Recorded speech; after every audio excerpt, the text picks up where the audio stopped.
Springfield's Talk 104.1. Hello and a good Wednesday, everyone. My name is Nick Reed. We're just a couple days away from, a few different things, non-Easter related things. I should note. I mean, that I shouldn't say it's obvious with that coming around the corner. But well, that being said, well, you just knocked the screen. Oh, there it came back. It's okay. It's all right. Just so everyone knows, show off to unsteady footing. I-44 is backed up. Poor Sarah was stuck on 44 dead traffic for a long time, and so she's all discombobulated this morning. Are you succeeding? No. Okay, that's fine. It's now we do have our Friday Road Show. Our normal happy hour that we would be having, because it's Good Friday, it is going to be postponed until the following Friday. We will, though, be Good Friday is a paid day off for us. Our company honors that, but we don't like to miss being out at Scramblers if we can be out there. So we instead are going to have a best of on Monday, the day after Easter. And that is sort of how our schedule is going to be going. And then the Man Show is taking place also on Friday and Saturday. We'll be there Saturday. Sarah will be there in the morning time, and then I'll be there 12:30 to 2:30 or something like that. And there's going to be all sorts of guy stuff out there. Yeah, just come out. We'll have Bush tickets if you want to come by, register for those. And then there'll be all sorts of other fun stuff out there for guys and girls. Girls, yeah, I mean, you're not banned from attending. I manned the booth at the Women's Show, in fact, for one of our other stations just a few weeks ago, and there were some guys there. So as long as you can identify, and this is my opinion. Is that the rule? For me, this isn't the show's rule. But if you're going to go to a show that is either for guys or gals, you should at the very least be able to identify what each of them is. You don't have to necessarily be that one, but you got to say, well, I know what one is. To me, that would seem to be the bare minimum.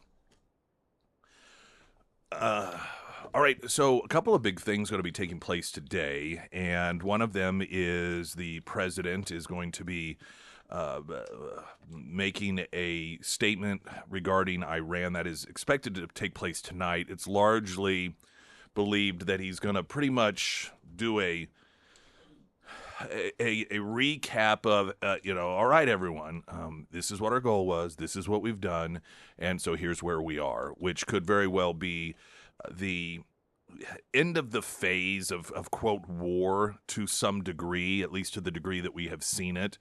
And the recognition of the government that was there is no longer there. The national security concerns that we had in certain capacities, particularly nuclear weapons, is no longer there, we believe. And so, then whatever that next phase looks like, which is to some degree an open question. Also, U.S. astronauts are set for lunar orbit in the Artemis 2 mission, and that is slated to take place today. It's sort of interesting to me that this isn't getting a tremendous amount of coverage, given that it is space travel, and it is something that, the proximity to the moon that we have not done for some time. And when you think about the amount of attention that was paid to astronaut Katy Perry and the other celebrities when they went up into orbit, what was that, last year, and just the pomp and circumstance and all the celebratory promotion of it, that when you have actual astronauts going up to actually do a circle around the moon, that it's like, oh yeah, by the way, we may in the bottom right-hand corner have a little square showing the launch or something while we are telling you important stuff about Donald Trump being Hitler. It's just a real interesting juxtaposition between the two. The Pyramid Roofing Company text line 447 KSGF. Latest news update.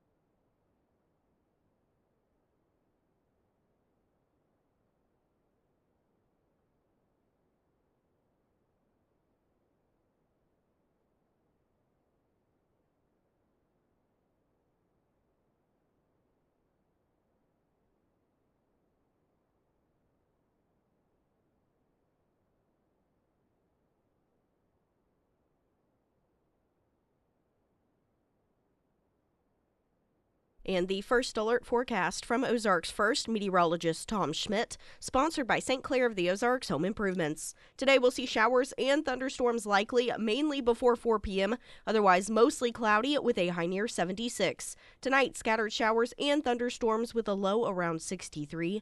For your Thursday, showers and thunderstorms with a high near 78. And for Friday, showers with a high near 82.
Springfield's Talk 1041. Also on Facebook. We did get that up and running, did Yeah, we there? hello All everybody, right. YouTube. Springfield's Talk 104. Oh, sorry, YouTube.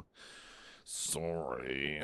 NASA's Jeez. Orion spacecraft is going to launch from Florida, marking the start of the Artemis 2 mission, sending 4 astronauts to lay eyes on the moon for the first time since the end of the Apollo program back in 1972. It's going to be the first time in more than 50 years that NASA astronauts have left Earth's orbit to embark on the roughly 685,000-mile journey aboard the Orion capsule and slingshot back for the return home. It is going to be a test for the Orion spacecraft's life support systems and is important for the crew to practice operations that will be required for the subsequent Artemis missions aimed at planting boots on the lunar surface by 2028, according to NASA's timeline. The mission is on schedule to achieve Donald Trump's space policy outlined in an executive order last year. The administration, the president said, will focus its space policy on returning Americans to the moon by 2028 in order to prepare for the next steps in the exploration of Mars. The launch also serves a geopolitical purpose for the administration, which has made it a priority to compete and to win against China's growing space capabilities. NASA Administrator Jared Isaacman said earlier this month, "We find ourselves with a real geopolitical rival challenging American leadership in the high ground of space," adding, "This time the goal is not flags and footprints. The goal is to stay. America will never again give up the moon." Yeah, it's kind of an interesting throwback for, well, some people before my time, but the period of time in which we sort of had this space race against the Soviet Union, and we got to get up there and we got to get to the moon, and of course a lot of people believe that we weren't actually capable of doing it, so we faked it, and that was the reason we faked it, was because we had made a big deal about displaying our superiority over the Soviets during that period of time. And then but Americans, it seemingly felt and understood that need to be superior over the Soviet Union in that capacity. Yet seemingly, despite the fact that China clearly has plans to try and be superior to the United States when it comes to space and having control over areas of space, we are seemingly very unconcerned as Americans. It really isn't on our radar. And a lot of that, I think, is the media, of course, because Trump has made this a priority for reasons that make complete and total sense.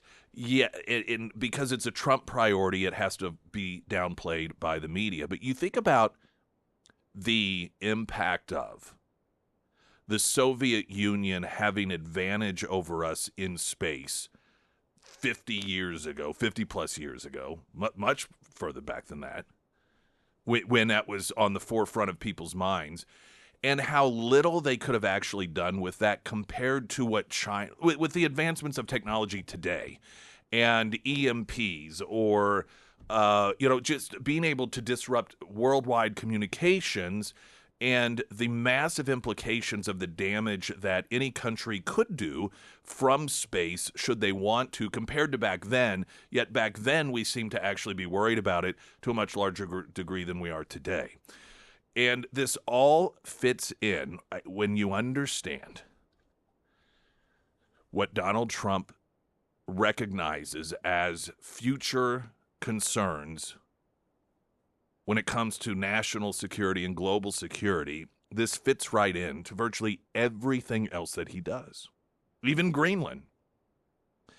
The entire Greenland brouhaha was simply a recognition that the world has just been allowing China to get into these areas of the globe in which they could have great advantage over nations like the United States or NATO nations. And it's just a thing that these countries have, including the United States, just sort of la la land, and oh well, we don't have to worry about it. It won't happen in my lifetime, won't happen during my administration. This is going to be some other administration's problem.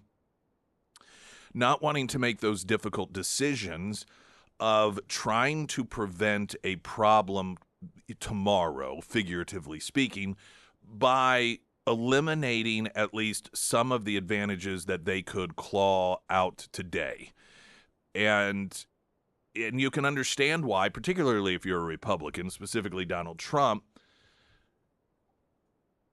the benefits of not doing anything, because look what happens when you do something about it, particularly Greenland. I mean, they just go nuts over this. An idea that makes complete and perfect sense, talking about Greenland being allowed by the crown to set up these relationships with China taking advantage of it, making their way into our hemisphere in ways that could be real damaging to national security down the road. And it's just a no-brainer that we got to quit doing this. We got to quit allowing this thing to happen. And so Donald Trump takes the steps of essentially trying to kick NATO in the pants, or Greenland, or just any of these countries, our European allies, saying, listen, if you guys aren't going to make sure that we stop allowing this problem to become a bigger problem, then maybe the United States should come in and take Greenland. And it was an opportunity for the United States and the media to educate ourselves as to exactly what is going on there. Very few people actually did, particularly those with Trump derangement syndrome. Their number one priority was not, hey, let's figure out what's going on with China and Greenland. Let's figure out how close to a dangerous situation we are. Let's figure out and understand what China's plans are and what we can do in order to attempt to mitigate it. No, instead it was, let's portray Donald Trump as some sort of crazy lunatic that wants to start taking over countries like Greenland. That makes no sense whatsoever. You look at even Venezuela and the footprint of China and the advantages that China, among a few other countries like Russia and Iran, were getting by creating a footprint in Venezuela. You look at, what is going on with the launch today and the attempt to reestablish some form of superiority in space before China gets a massive advantage over us in space. And what all of this is connected to Donald Trump being president in a way that is looking forward, as opposed to, well, that's not going to be my problem. I don't have to worry about that. I'll be long gone by time China has built itself into the globe in a manner that allows them to feel that they could take hostile action against the United States. It's so easy for presidents to kick the can down the road, particularly when the damage is so far down the road potentially, it's easy to dismiss it. And while one may disagree with his assessment, and one may disagree with the way that he's going about it, what one cannot ignore, I suppose can ignore, but you can't deny the fact that he is doing this in order to protect future America. Something that most presidents don't bother doing. Springfield's Talk 1041, Pyramid Roofing Company, text line 447 KSGF. I'm Nick Reed.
I mean, what does it say about a media that will, thus far, at least the lead up to this this Artemis 2 mission launch that is slated to take place, that the promotional lead up, there was so much more attention and excitement about Katy Perry Oh, I going. know. I mean, it was just nonstop. Now, you had a lot of attention from, was it one of the networks, because one of their people also went up on it. Yep, So that's you right. get that. You understand that. But it's still got a tremendous amount of attention. And the live coverage that you saw from the news networks, and just the lead up to it. I mean, the build up. Yet here we're talking about, I say national security, but it really is truly global security. And part of it, just seemingly unimportance of the event. Historically, it is important. Global security, it is important. And this is another one of Donald Trump's missions, if you will, as president. This is yet another thing that he said, I'm going to do, that he actually does. And by the way, this also is out of line with so many other presidents that make a whole listing of promises and then they never actually do them. Oftentimes very simple. I think the first time Trump really demonstrated he was different than past presidents on the list of things he promises to do was the embassy to Jerusalem. And he made that declaration, and it was downplayed. Oh, everybody's running for president says that. He won't actually do it. And then he did it. And every Democrat refused to go for the big event in which the new embassy was opened, of course. And but it was another thing that, oh gosh, this is a guy who actually does what he says he's going to do, or at least to the best of his ability. Oftentimes, you get a court that jumps in, or Democrats will do something to block it, and he's not a king, so he can't do anything about those situations. But he does have this uniqueness about him as a president, that if he says, I'm going to do this thing as president, generally speaking, you can count on him working in order to get it done. Which is one of the reasons that you see so many Trump supporters with signs saying, yes, this is what I voted for, because it's not a surprise, this stuff. There's also the fact that, I think just because we've become accustomed to technology and, not going to space so much, but maybe because the International Space Station, it's got people up there a lot, and we're used to hearing about it in a very casual way.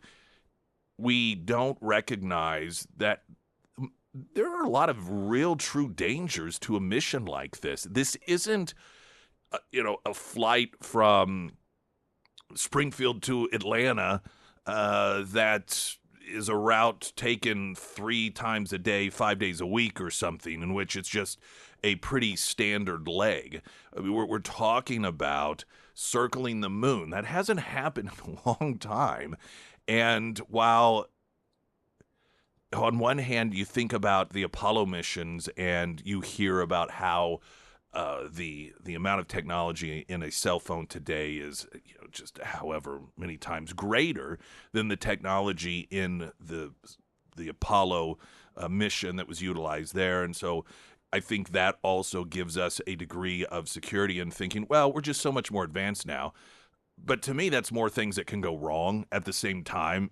Like a car today versus a car 30 years ago, and suddenly it's just actually a computer that is on wheels, and one little hiccup can cause the entire thing to be disrupted. And so that technology, as they say, it's great when it works. And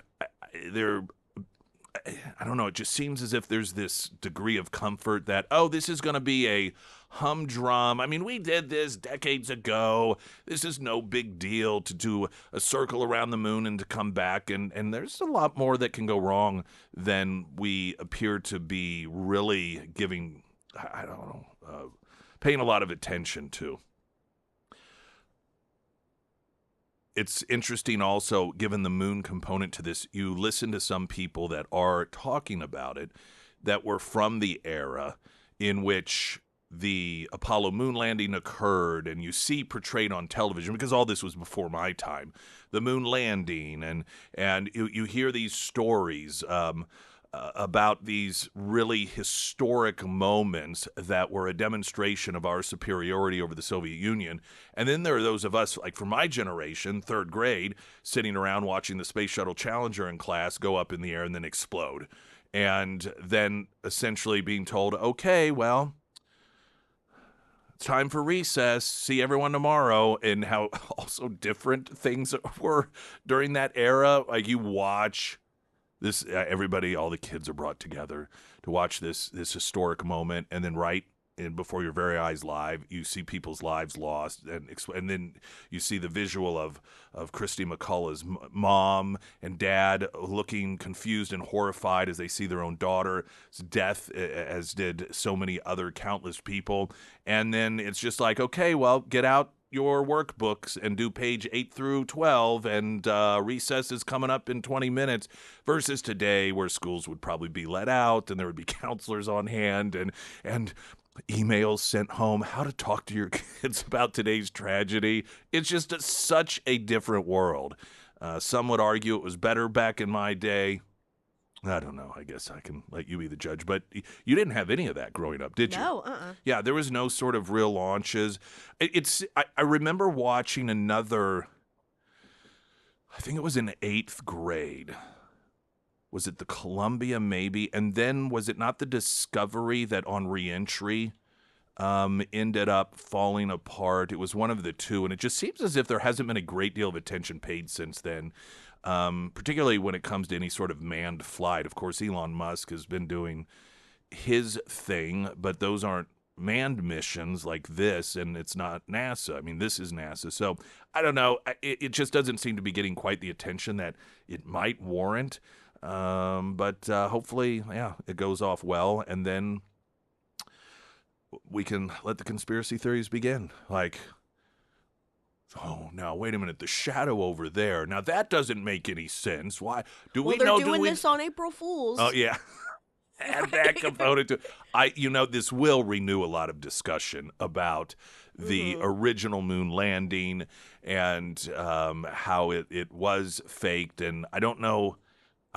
I'm sure that there will be some people that think this also isn't real, questioning, well, why are we just circling around it? If we are actually able to land, why wouldn't we go ahead and do that? And the fact that we're not is further evidence that we never did in the first place, because if we did back then we'd be able to do it now, and why wouldn't we? And so I imagine there'll be all sorts of interesting discussion as well. Springfield's Talk 1041. I'm Nick Reed.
Springfield's Talk 1041, the first alert forecast from Ozarks First meteorologist Tom Schmidt, sponsored by J&S Automotive. Today we'll see showers and thunderstorms mainly before 4 p.m. and then mostly cloudy with a high near 76. Tonight, scattered showers and thunderstorms with a low around 63. For your Thursday, showers and thunderstorms with a high near 78. And for Friday, showers with a high near 82.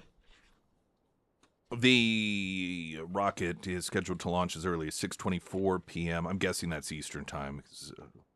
Well, I think so. Is It's in Florida. Yeah, but that's two time zones, and that's no, that's in the Eastern time zone part of Florida, I believe.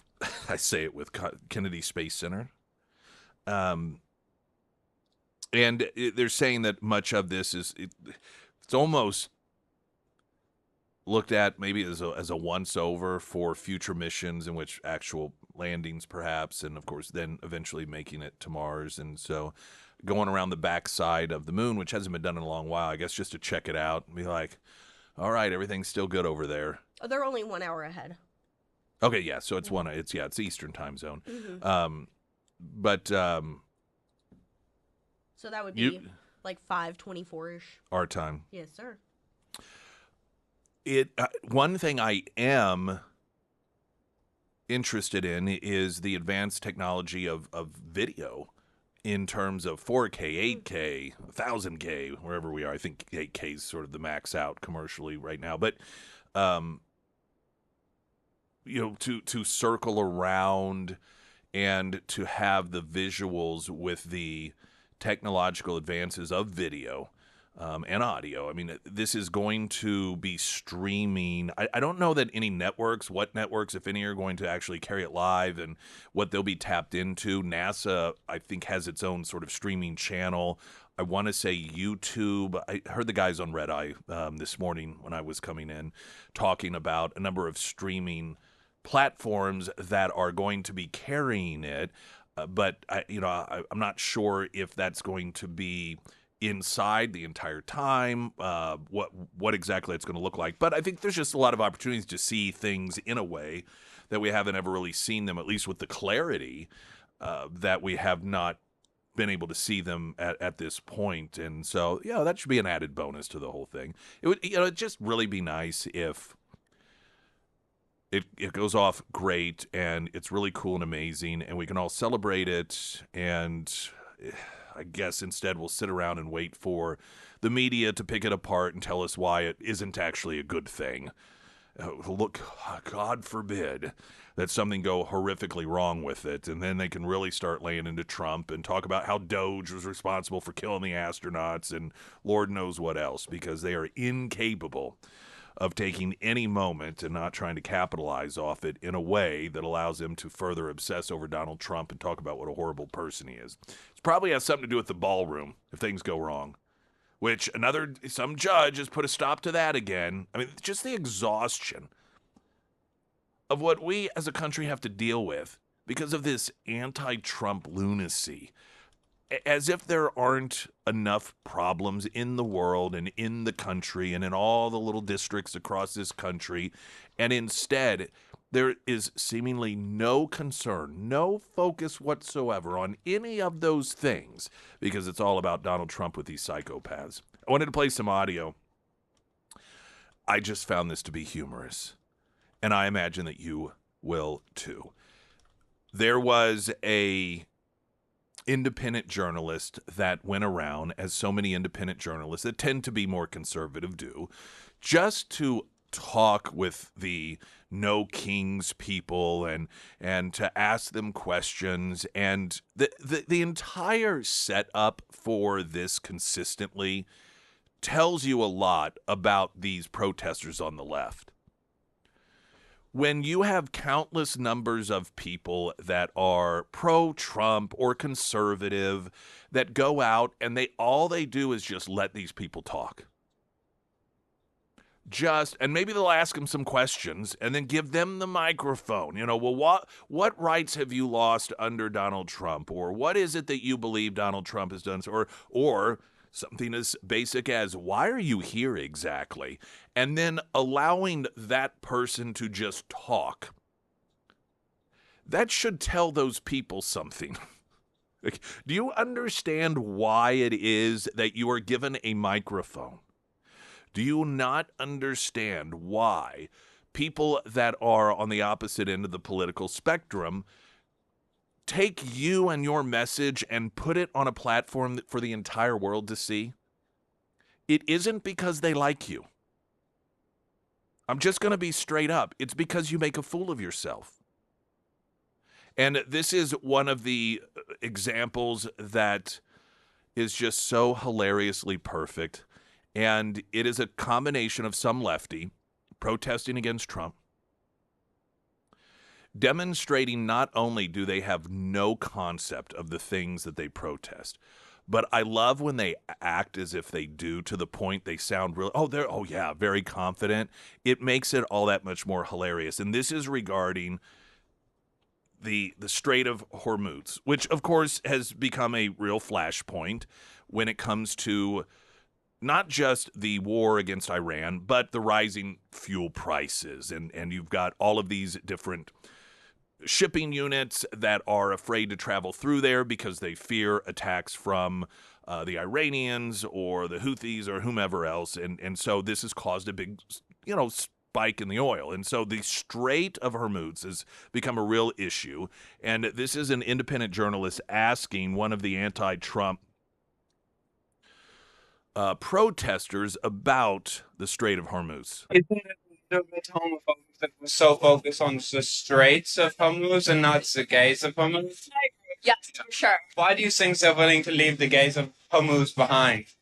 I think it's just historically, gays have always been very discriminated against, which is wrong on so many levels. Even in war. Yeah, even in war, it just takes more reform in government, obviously, and then also educating society. Just feel like if we're gonna go in there, we can't leave the gay people behind. Right. I don't think we should go in there at all, but if we're going to, the gays of Hormuz, we could turn it into Fire Island.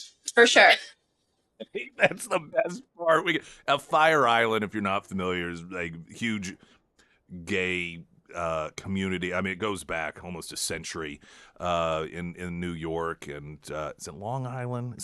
Somewhere around there. But it's a huge gay culture. We could turn it into Fire Island, but You can't make this stuff up. you cannot make this stuff up. My goodness. But this is the thing is, you can. Do you know what you don't find? You don't find videos, like, to counter this, of people on the left saying, well, they're just cherry picking 1 out of 100. Here are some examples of answers that are a better representation of those of us on the left. You notice they don't show any of those?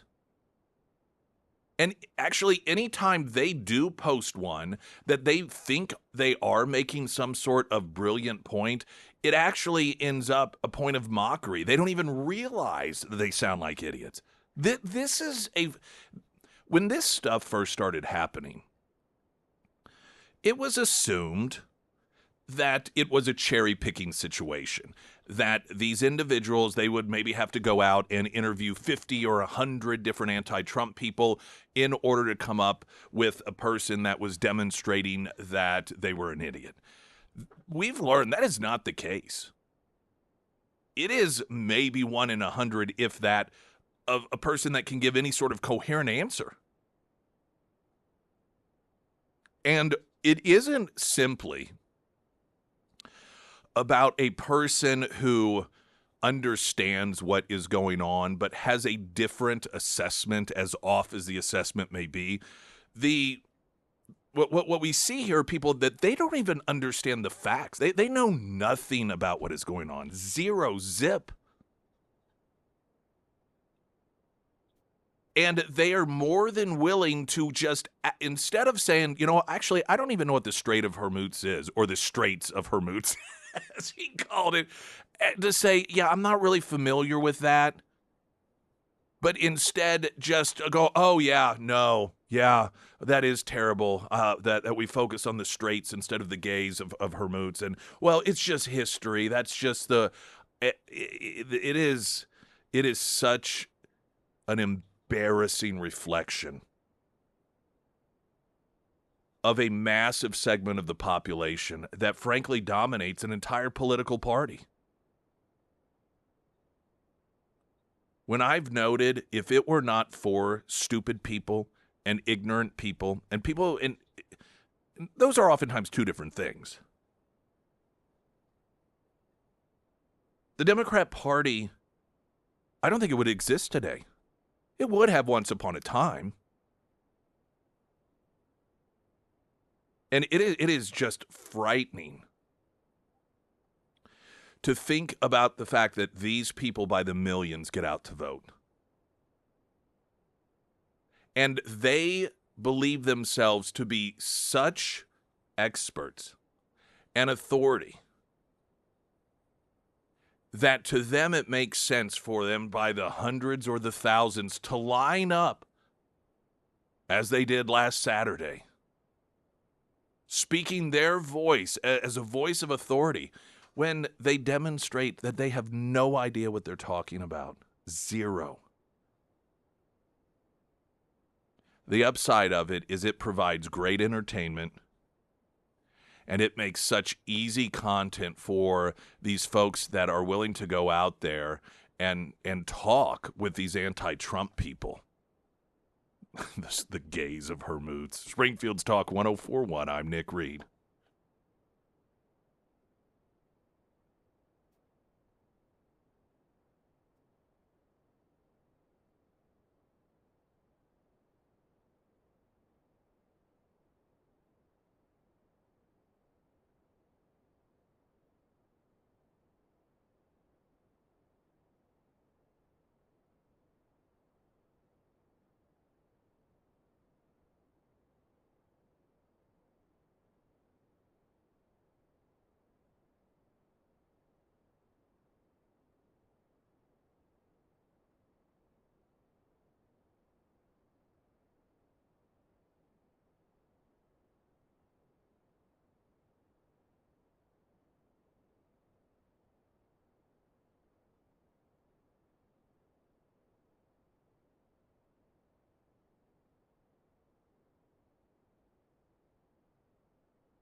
Ozarks First, they were reporting that Krispy Kreme's going to be launching a Artemis 2 donut.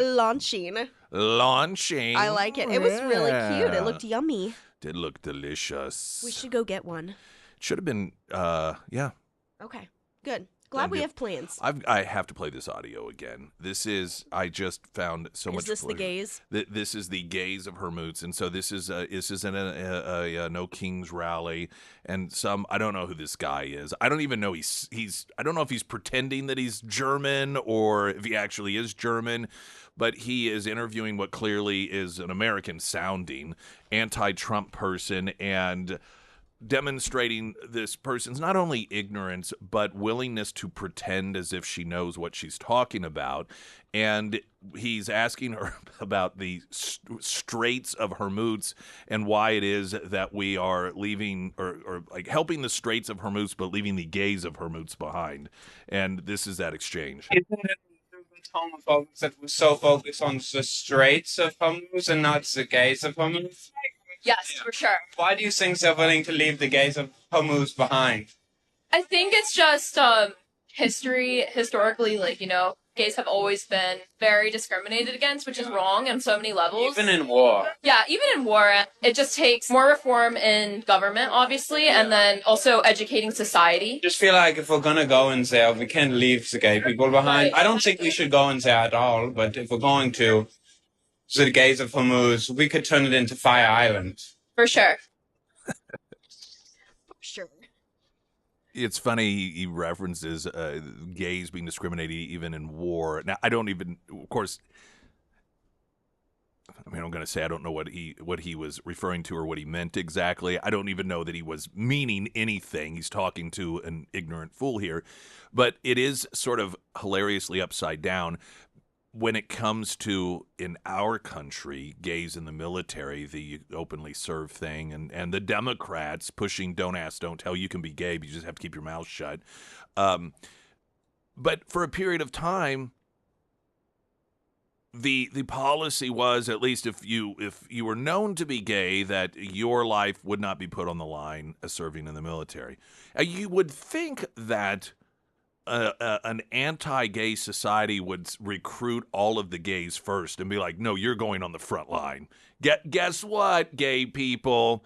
Now's the time for you to have a place in our society. It's going to be on the front line, as opposed to the opposite, which is to put them in a position in which they were virtually, well, there was no chance at all that they would get killed in war.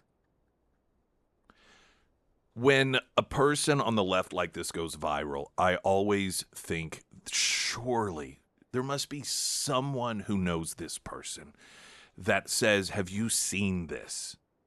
Do you, have and I'm just so curious how those conversations go.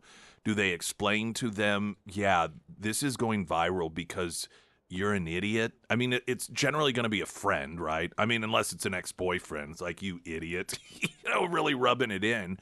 But if there's ever a moment of clarity, if there's ever a moment of self-reflection, like maybe I should keep my mouth shut unless I actually know what I'm talking about. I think, however, you and I are that way instinctively, right? We would be humiliated. We would be embarrassed. We generally don't like the idea of speaking on things that we don't know about because we don't want to look like an idiot and we don't want to be wrong. We seek the truth. This is part of what happens, though, when you take a segment of the population and you tell them that it's good versus evil and that's all you need to know.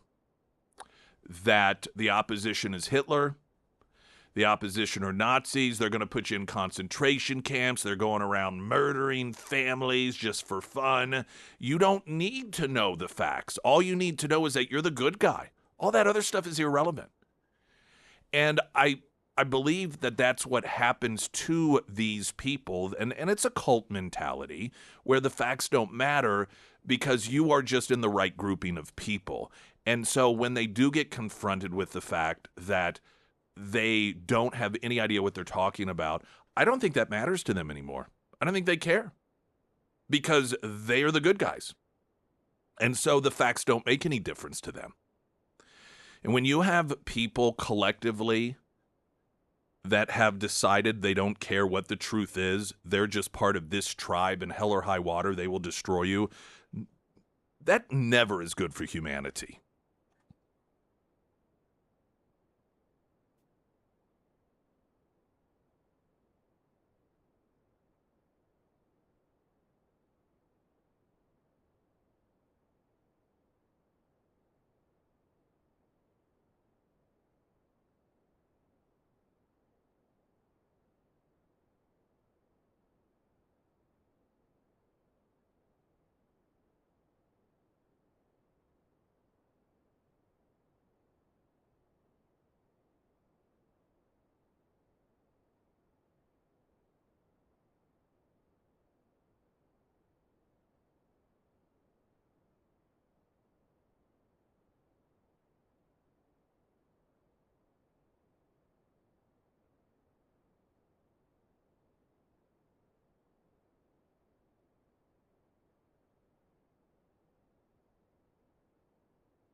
I want a great homeloan.com. You got a home loan need. Boy, do you got good folks in your corner. That's right. The Carrickers, Anthony Carricker, Alex Carricker, and a team of support folks to help you navigate through what at times can be very frustrating. And frankly, for a lot of people, the reason they don't even bother.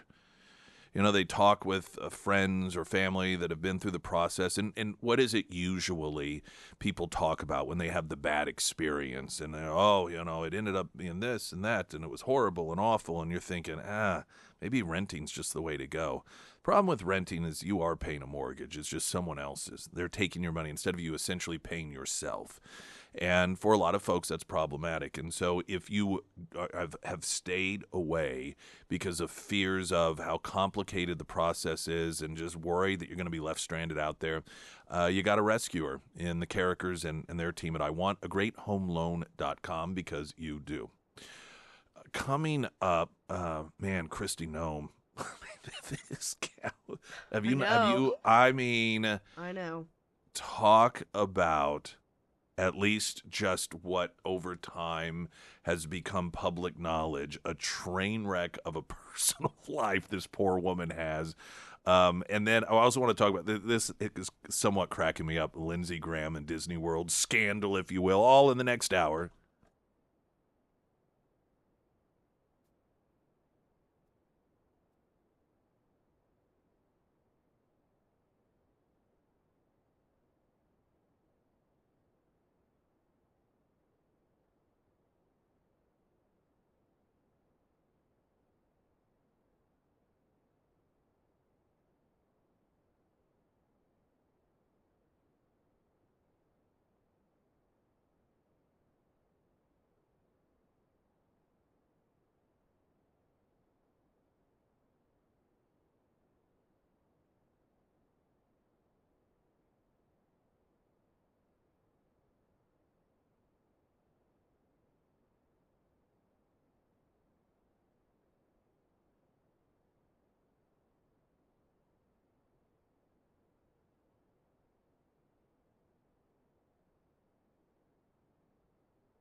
Hey everyone, welcome to hour number 2.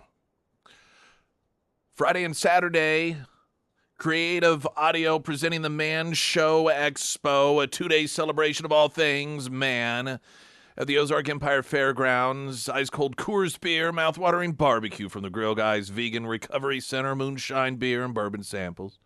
Test your skills at the Kenny Billiards Game Room. Feel the adrenaline on a new Harley from Renegade Harley-Davidson. And witness Iron Alliance's live armored combat. Sarah Myers will be there from 10 to 12:30, and I will be there from 12:30 to 2:30. And I'm really hoping that Kenny's has some of those pinball machines set up. I have a feeling they probably will.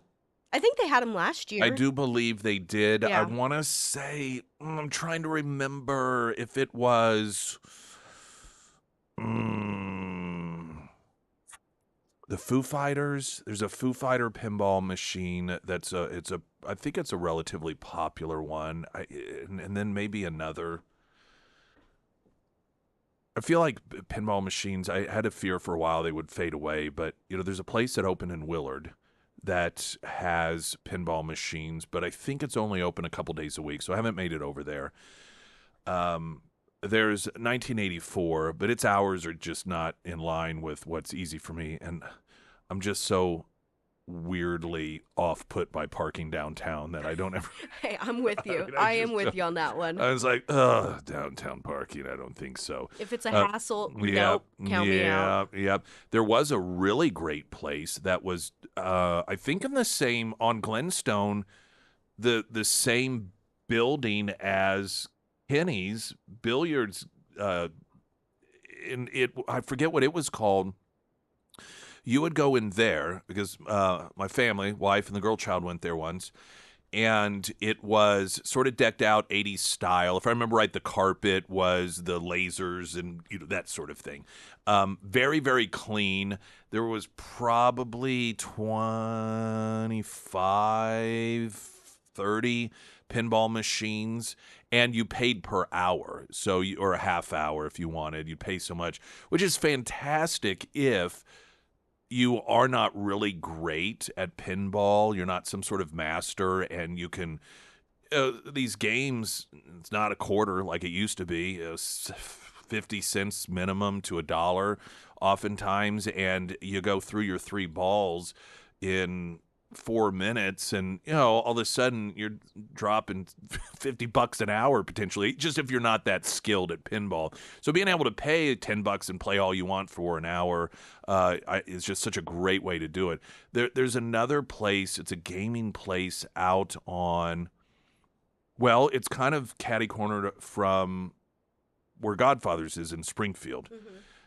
Across the way and down just a little bit towards the east, and they do a lot of the board game stuff, but then they also have pinball machines in there. Now that's not our. Yeah, I think that's what it's called. Yeah, I've been there with the girl child a few times. Well, my wife and I, we've gone as well. Probably all 3 of us, a combination of times. And so that's another place also. I wish I had a room I wish I had room. Maybe when the girl child moves out, I'll convert her room into a pinball room instead of the giant walk-in closet my wife has planned for it. She's fully aware that she'll essentially have no place to come back to because we have already converted her bedroom and then her second sort of playroom, which we call it a playroom. Obviously, she doesn't play any longer, but it put a little home theater and stuff in there for her when she has friends over. Already reassigning those things to our own liking. Maybe that will be the pinball room. My dad almost always has a pinball machine. My sister, Ashley, she has, I think it's Friday the or Nightmare on Elm Street pinball machine. Last time I was at her house, cool. Anyhow, yeah. Well, but I don't have one. You have one. It's a tabletop. Well, yes, that's right. I got for Christmas from you. A real one. It was very thoughtful and really neat. It's a wooden one. Yeah. Okay. It's a fun little pinball machine for a person that doesn't have the big legit one. It was a very nice skit My for you. best. Did a wonderful job. So anyhow, pinball, maybe out there at the man. I mean, you get a few whiskeys in you, playing pinball. What more can you ask for the weekend? Why do I feel like that's what's going to happen to you? Luckily, Emily is supposed to be manning the booth with me, so maybe I I'm can gonna walk have away. to warn her. Be like, hey, look, you're really going to have to keep him over here. Maybe we'll be set up close to it. I hope so. I think we will be. Excellent. All right, coming up, we got news here. Then this whole Christy Nome thing. I mean, this woman, and some of it maybe. Listen. How much of this is self-imposed versus? I don't have any clue. But I don't know that there has been. Boy, I mean, Pam Bondi would be. I would say one, if Trump supporters were to say if there were two redos, Pam Bondi would be one in terms of White House folks that Trump picked second term. Kristi Noem, I imagine, would be the other. Now, Pam Bondi, it's all work-related stuff. I mean, Epstein files, the way that she's handled all of that, unforced errors, if you will, and I just don't know many Trump supporters that have any use for her. Kristi Noem, while the way that she conducted herself as head of Homeland Security certainly didn't win her over a lot of favors. Just personal life stuff, she comes off as a complete train wreck. And the latest revelations about her husband, which he's not denying, Trump, he was asked about it and told evidently, well, yeah, they all kind of admitted this is true. And he's like, well, that's too bad. That is not good at all.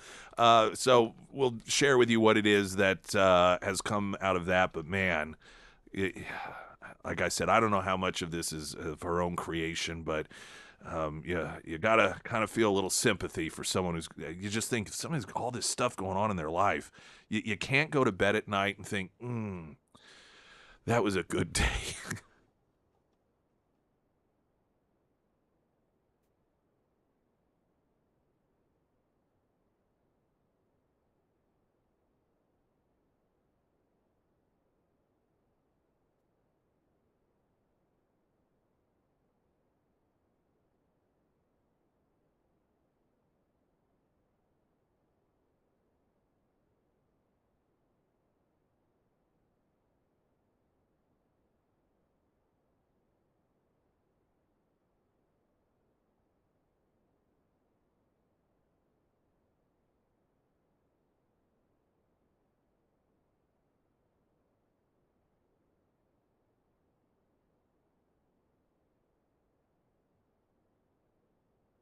And the first alert forecast from Ozarks First meteorologist Tom Schmidt, sponsored by St. Clair of the Ozarks Home Improvements.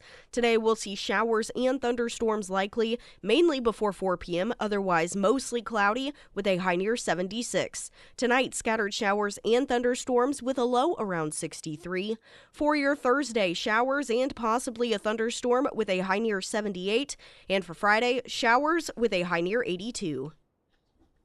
On the Pyramid Roofing Company text line, someone had asked if the car show will be Friday and Saturday. Now, That is a good question. Let me look. Well, and I'm looking on the site for the event, and it notes that incredible vehicles on display from Branson Celebrity Car Museum and the Route 66 Car Museum.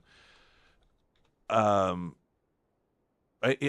think that's going to be both days. Now, it also says Saturday turns it up even more with Amped Up in the Ozarks, one of the Midwest's most high-energy open-class car shows, along with SPL competition and live dyno testing from Horsepower Proving Ground. So it sounds as if there will be vehicles there on Friday and Saturday, but perhaps the Amped Up in the Ozarks part, which is the high-energy open-class car show, that it reads as if that is going to be on Saturday. So I think either which day will have something, but maybe a little more on Saturday as I'm reading it anyhow.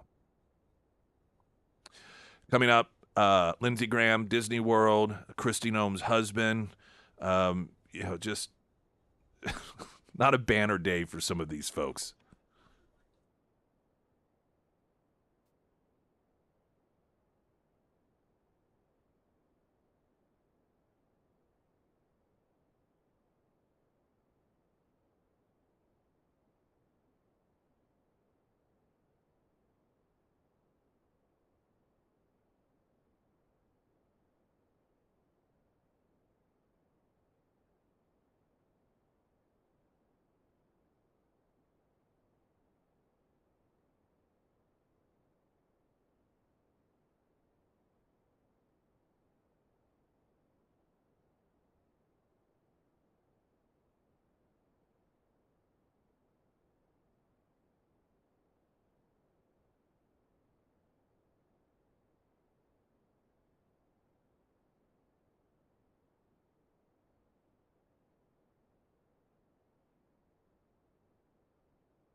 Ozarks elder law. You want to really wreak havoc with your family once you're gone. You say you don't like them.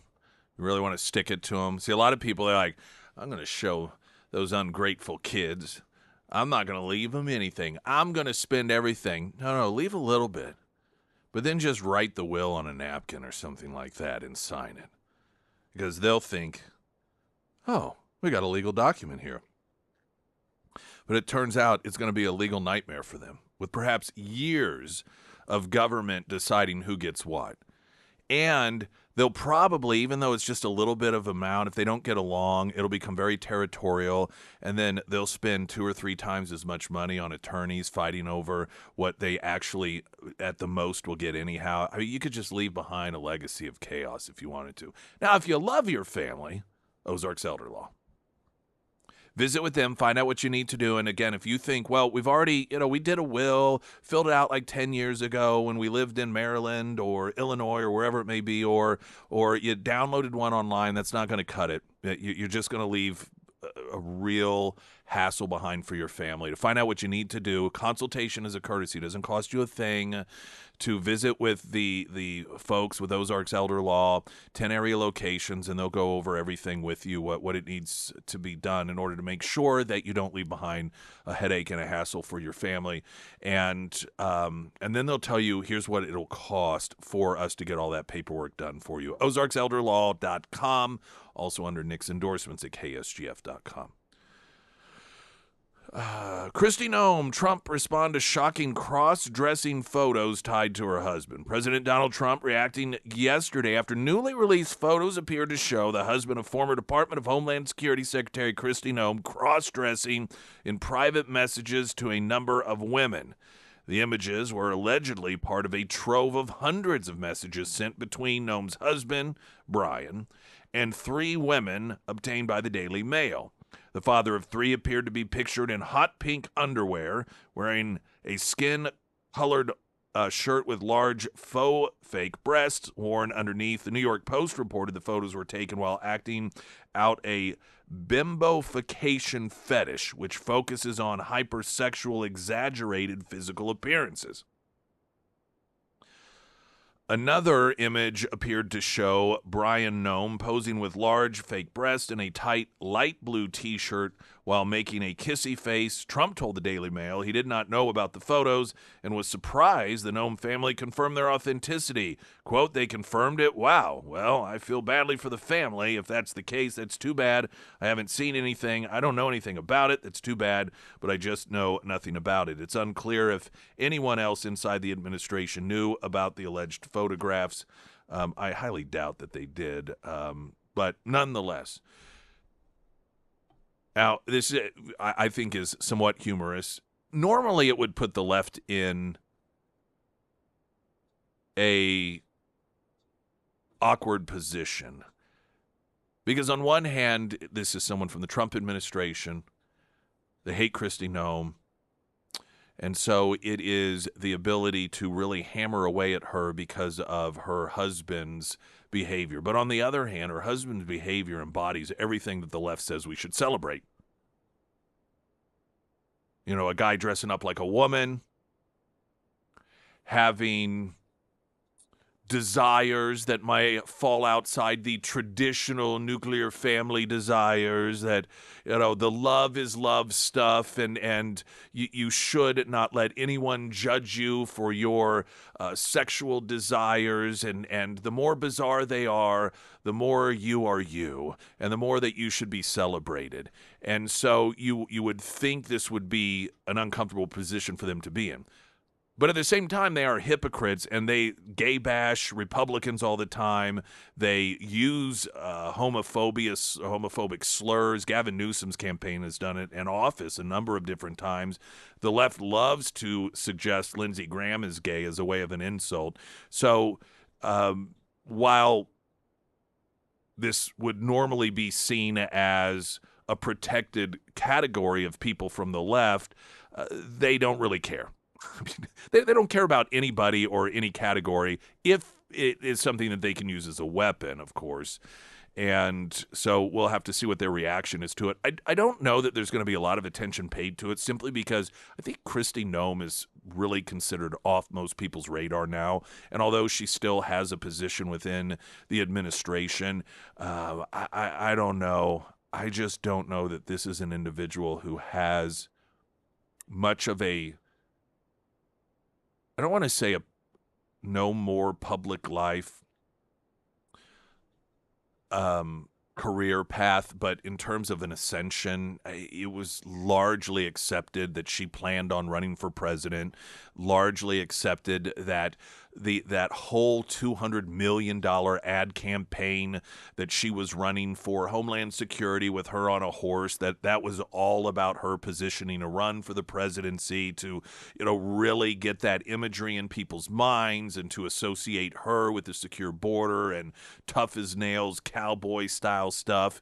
And, for her to, at least at one point in her career, believe that there was a pathway to the White House, and then to lose that particular position, and then on top of that have this stuff come out about your husband. Just what a humiliating thing.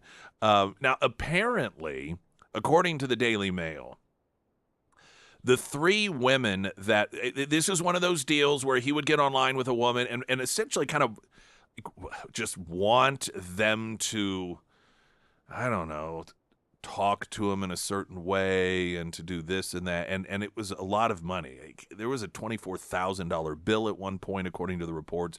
But then when it came time to pay during the exchanges, the payment wouldn't go through. And it didn't take long for these three different women to look up who this guy was and realize, and even according to some of the reporting, at least one of them said, hey, you probably shouldn't be doing this. Given your wife is the director of Homeland Security, you could be blackmailed. And his attitude, according to her, was pretty much like, yeah, I know, I'm trying to be better, but I just can't, sort of almost like Tim Waltz. I'm a knucklehead. What are you going to do?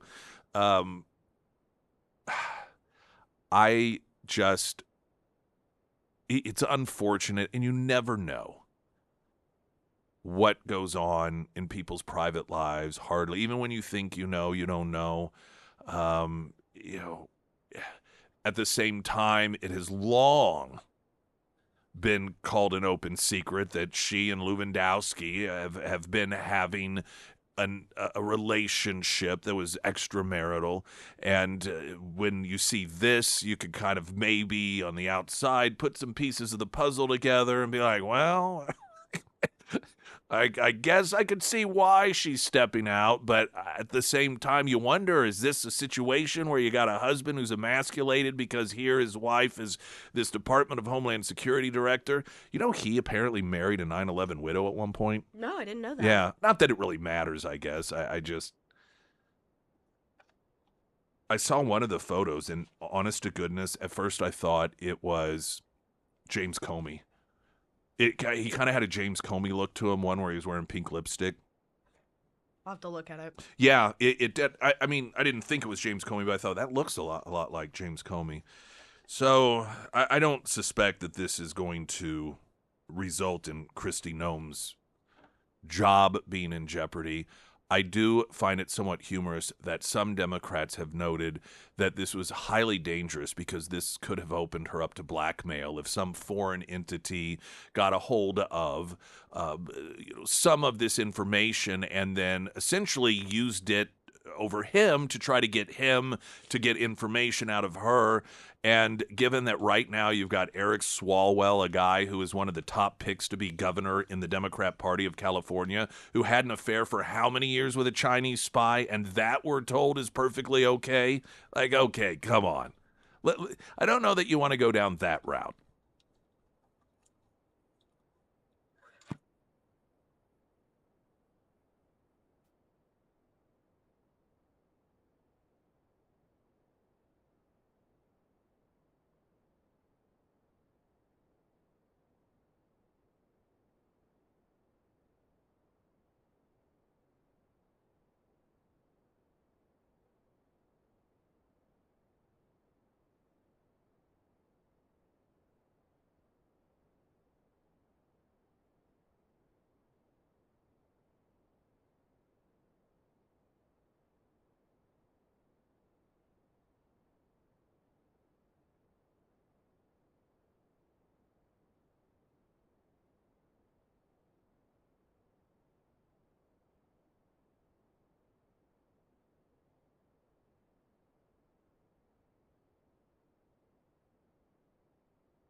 Pyramid Roofing Company text line.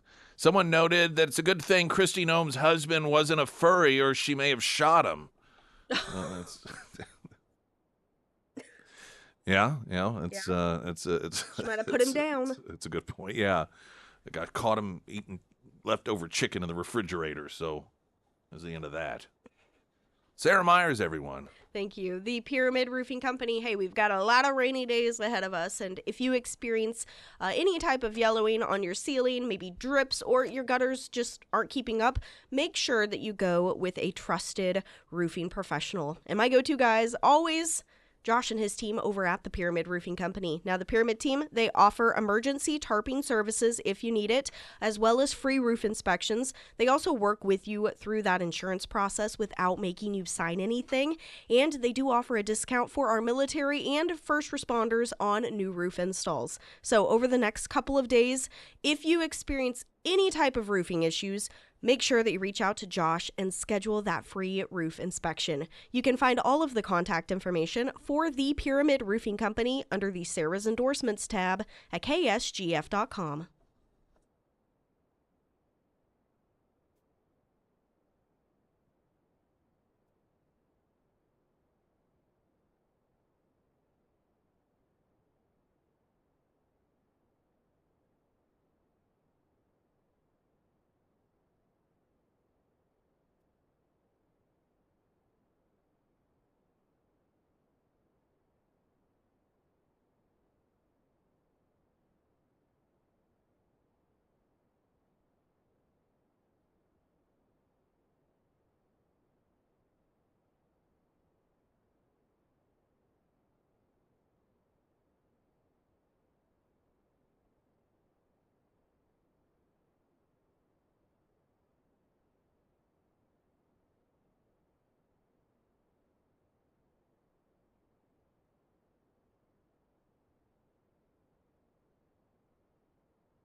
Springfield's Talk 1041, the first alert forecast from Ozark's first meteorologist Tom Schmidt, sponsored by J&S Automotive.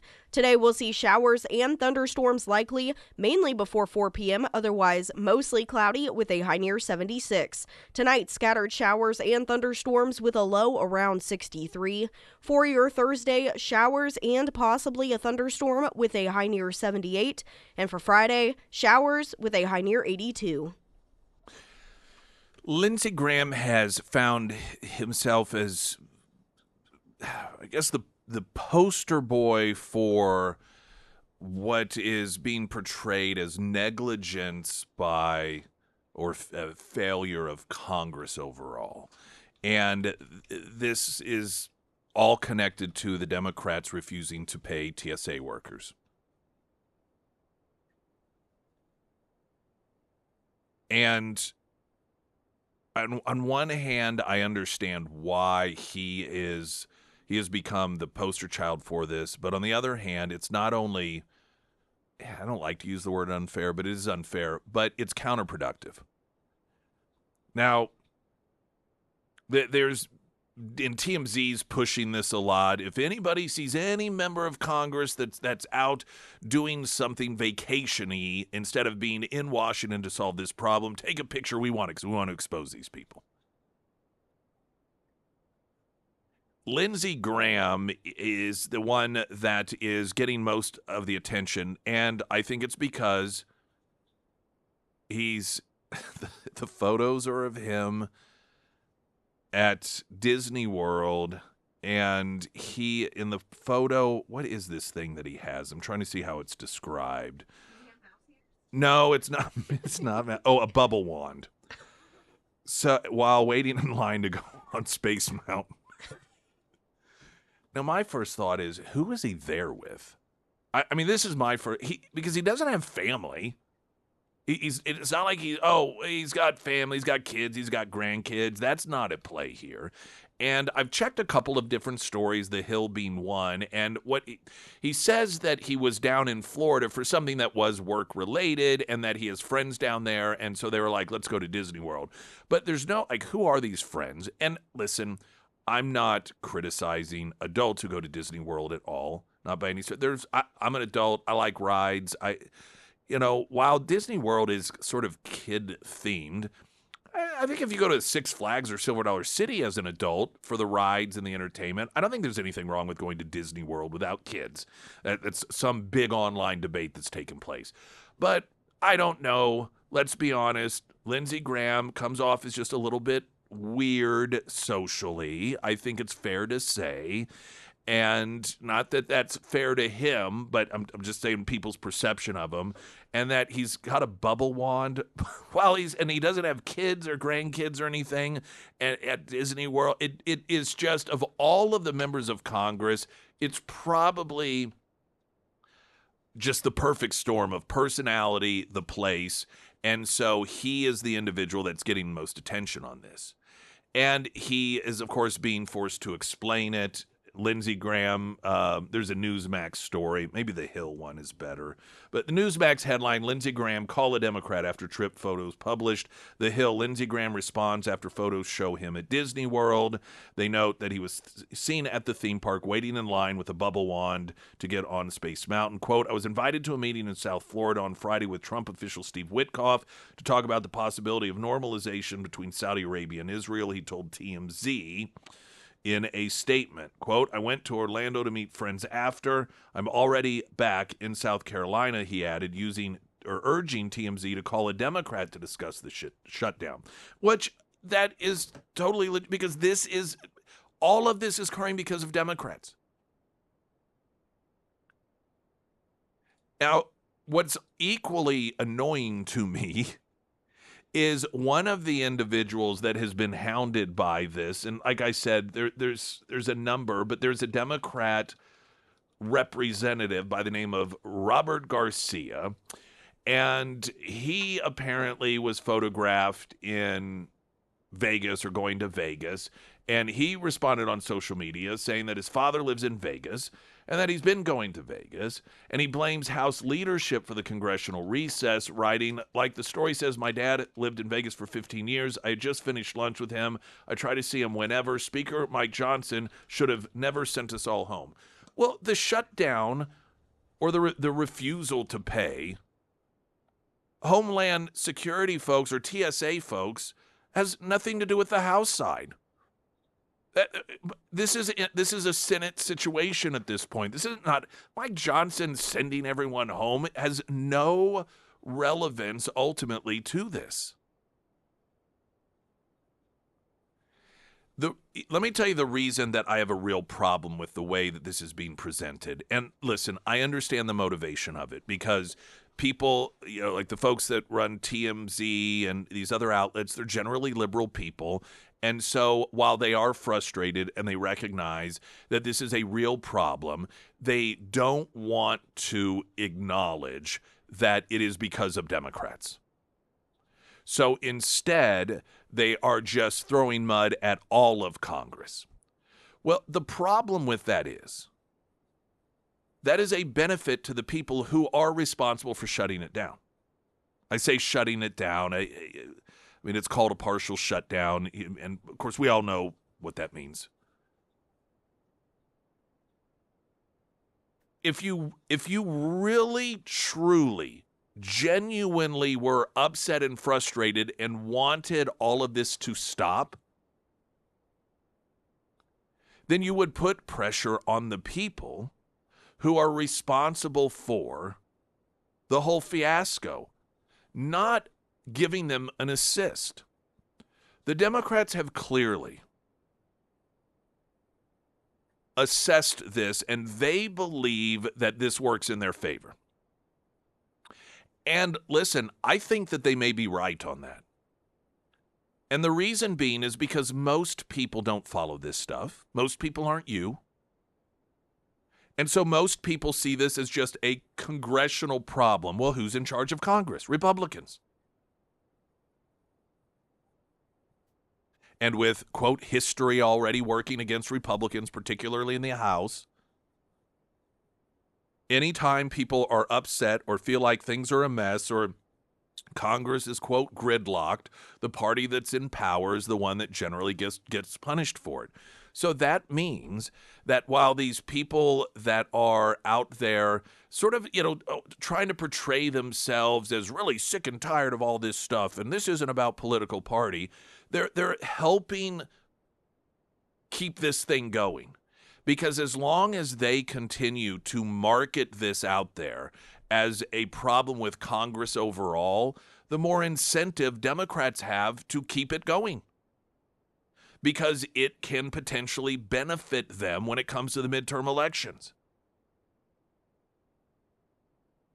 And this sort of holier-than-thou mission that some of these folks like Harvey Levin over there at TMZ, send us the pictures. You find any of these members of Congress that are out there on a cruise or they're going to amusement parks because we're going to expose them. You are simply rewarding the people who are doing this. Now, some will believe that that is the purpose, that they don't like this going on, and but they at the same time don't want Democrats to be held responsible for their responsibility in it, and so they want Congress as a whole to be painted negatively, knowing that in all likelihood will hurt Republicans. Some will. I think that there is a lack of thinking on this stuff. I think that oftentimes people don't really reflect on if you're doing this, what does that mean? What is the public reaction to it? And so they don't add 1 and 1 to get 2 and recognize that they are rewarding the people who are responsible for this. And at the very least, if not rewarding them, certainly incentivizing them to keep doing it. I mentioned this last week or the week before when Delta Airlines made the headlines. They were going to cut off all of the sort of VIP treatment to members of Congress until they got this problem solved. Well, you're punishing the entire class because of the behavior of a few. When some of the class is and has voted in order to pass the funding. This isn't even a situation in which Republicans are refusing to bring it up for a vote because they don't like what Democrats want. 7 different times they have voted in order to get the funding going. Why would you punish them? Why would you punish the people who are voting to do exactly what it is that you say you want done? When it comes to a number of these businesses, I believe they don't want to, quote, look partisan. But again, the problem is that is making you partisan because you are helping the people who are causing the problem you claim you want fixed. And you need to just grow up. And if you are going to want to weigh in on this because you want it to, quote, be fixed and you're going to take the righteousness of your position, you can't then couch behind this desire to not look like you're picking sides when this is a problem created by one of the sides. If you're not going to call out the truth on it, keep your mouth shut because you are part of the problem. Springfield's Talk 104.1, I'm Nick Reed.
Hunter Hardscapes and Outdoor. We're going to be getting this rain over the next few days, and you may, depending on how much we get, find that you got water pooling up in your yard or getting near that foundation. And water can be just as damaging as fire, just instead of perhaps causing the severe damage within a matter of seconds or minutes. It may take months or years of erosion around your base. And making sure that water is moved away from your home is important. Now, of course, you can just sort of rig things up a little bit to where it's doing the job, or you can have it done not just right, but in an aesthetically pleasing way. It's one of the many services that Hunter Hardscapes and Outdoor can take care of for you. Of course, I talk about the hardscaping because of my own experience, but the landscape and the lighting, the drainage situation, and even maintenance is that first few weeks of nicer weather, and you're like, man, it looks like I got a lot of weeds popping up, or grass just doesn't look as healthy as usual. They can help you out in those areas as well. HunterHardscapes.com, also under Nick's endorsements at KSGF.com. Hey, I have a question for you. I have an answer, maybe. Sarah, what sort of promotion have you noticed when it comes to vote yes on the convention center? This isn't really a quiz or anything. I'm just really curious. I have noticed so many Facebook messages, or, like the different Facebook reels from the city of Springfield. And I've also noticed a lot of vote yes signs popping up all over the city of Springfield all of a sudden. So I don't know if that answers the question. Yeah, well, no, Okay. Well, and I was curious because we actually had this conversation yesterday while we were driving through Springfield, the husband and I. Oh, like, okay. Goodness gracious, there's another business with a vote yes. Well, it's interesting. I have seen a couple, but I had not seen what I thought was a significant number popping up all of a sudden. But now I haven't driven. Today I'll be driving through, going over some of the neighborhoods I'll be hitting as I head over to our lunch bunch at Godfather's. And so usually that drive, you kind of get a sense of that stuff. I took National yesterday, and I noticed a couple different areas that have like the larger signs. And then I also took Division, and there was a couple of businesses that had them out. Well, so the reason I ask is there's a story in the News Leader about the significant amount of money that's being spent in order to promote this, and people popping up, and it was described in the News Leader as these signs and ads are becoming increasingly hard to miss. And they've got some of the numbers here, including the political action committees have thus far spent over $77,000 promoting a yes vote on the ballot measure. So they write, to bolster support for the measure, local political action committees have in total spent more than $77,500 on promotional materials leading up to Election Day. Yard signs, TV ads, and text messages promoting a yes vote have become increasingly hard to miss. Several PACs are behind the effort to advocate for increasing the city's hotel-motel tax collected on hotel rooms and short-term rentals by 3 percentage points for 35 years in order to fund the $175 million renovation. This election cycle, PACs have spent nearly $78,000 total, ranking in large donations from the private sector and to elected officials. That is in stark contrast to the November election, in which the apparent plan was just to put it on the ballot and be quiet. And Springfield will do what Springfield always does and vote for a tax increase. Just did not work out that way. So clearly a different tact. In addition to PAC spending, public entities like the city of Springfield and Visit Springfield have also put funds towards educational materials for the public. Now, they have to be, quote, educational materials and not campaign materials, because it is not legal to use taxpayer dollars for campaign purposes, but you can educate. Now, a lot of people, of course, will say, what's the difference? And honestly, in terms of impact, oftentimes there isn't a difference. And it clearly is meant to be campaign, but I also recognize and understand, if you have a city or any sort of entity that is going to be impacted by a tax increase, I think that, you got to let people know here's what it's going to do. So it's a real gray area, and for a lot of folks, it's a difference without a distinction. And in reality, it actually is. But I just don't know any other way around it. So the city has sent out mailers and bill stuffers, while Visit Springfield has paid for TV ads and promotional posts on social media. They note under state law, tax-funded entities cannot advocate for or against, and so forth, as I just explained. According to the news leader, the latest Missouri Ethics Commission filings, there's Friends of SGF, formed in February specifically to support the convention center tax. The Friends of SGF PAC has brought in $51,000 in reported donations, spending about half of that total so far. Friends of SGF is co-chaired by Sally Hargis and Marshall Kinney. The largest contribution to the PAC came from the Coalition for Building a Better Tomorrow. Who could be against that?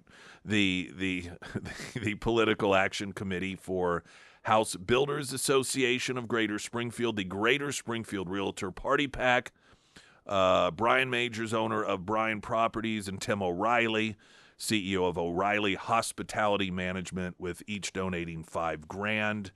$25,000 came from Ozarks Coca-Cola Dr. Pepper Bottling Company. $25,000 Great Southern Bank. $2,500. It's $2,500. That's $2,500. $2,500 SRC Holding, $2,500 Marshall Kinney, co-chair of the PAC and regional president of Springfield of Point C, formerly MedPay. $1,500 William Mars of Governmental Service Group, City of Springfield lobbyist. $1,500 Davis Property Management. $1,000 Lucas Westerman, owner of Big Bear Shredding. $1,000 from Mayor Schrag. $1,000 from Gordon Kinney, founder of Point C and now a self-employed consultant. And then we'll get the story posted so you can go through. I don't know if there's any point just constantly going down. Gordon Elliott, 1,000 there. I was trying to see if there's any names that might really stand out. 1,000 from Commerce Bank. Other notable contributions include below 1,000 include 500 from Matt Morrow of the Chamber of Commerce.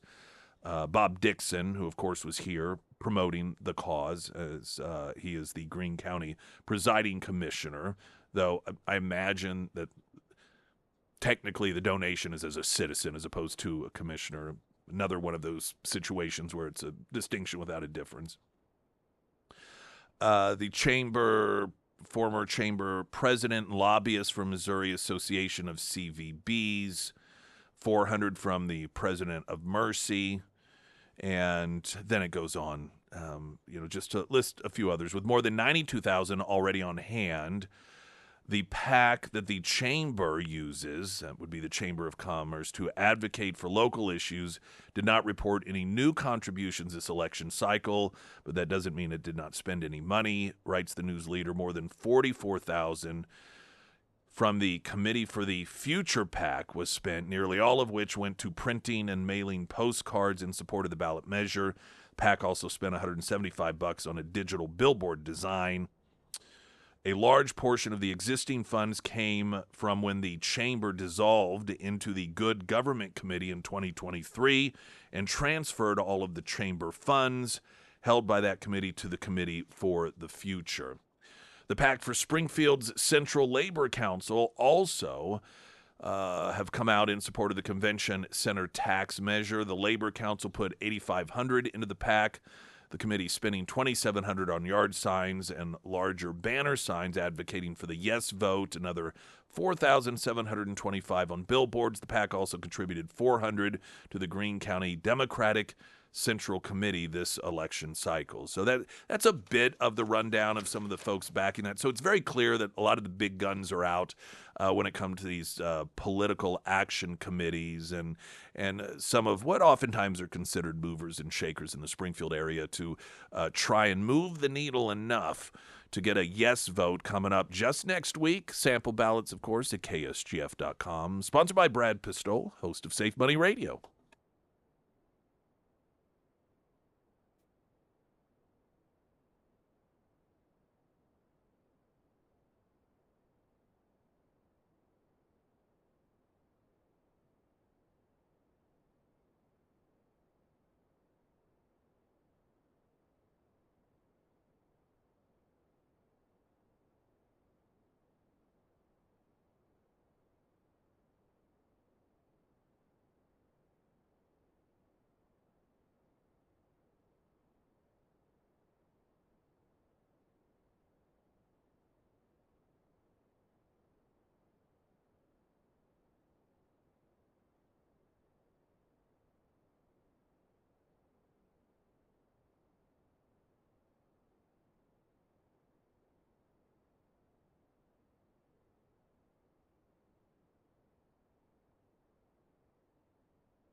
Trump, Sarah noted, very busy today. So, despite everything he's got going on, he's going to swing by the Supreme Court to listen to oral arguments, Yep. apparently. One point today.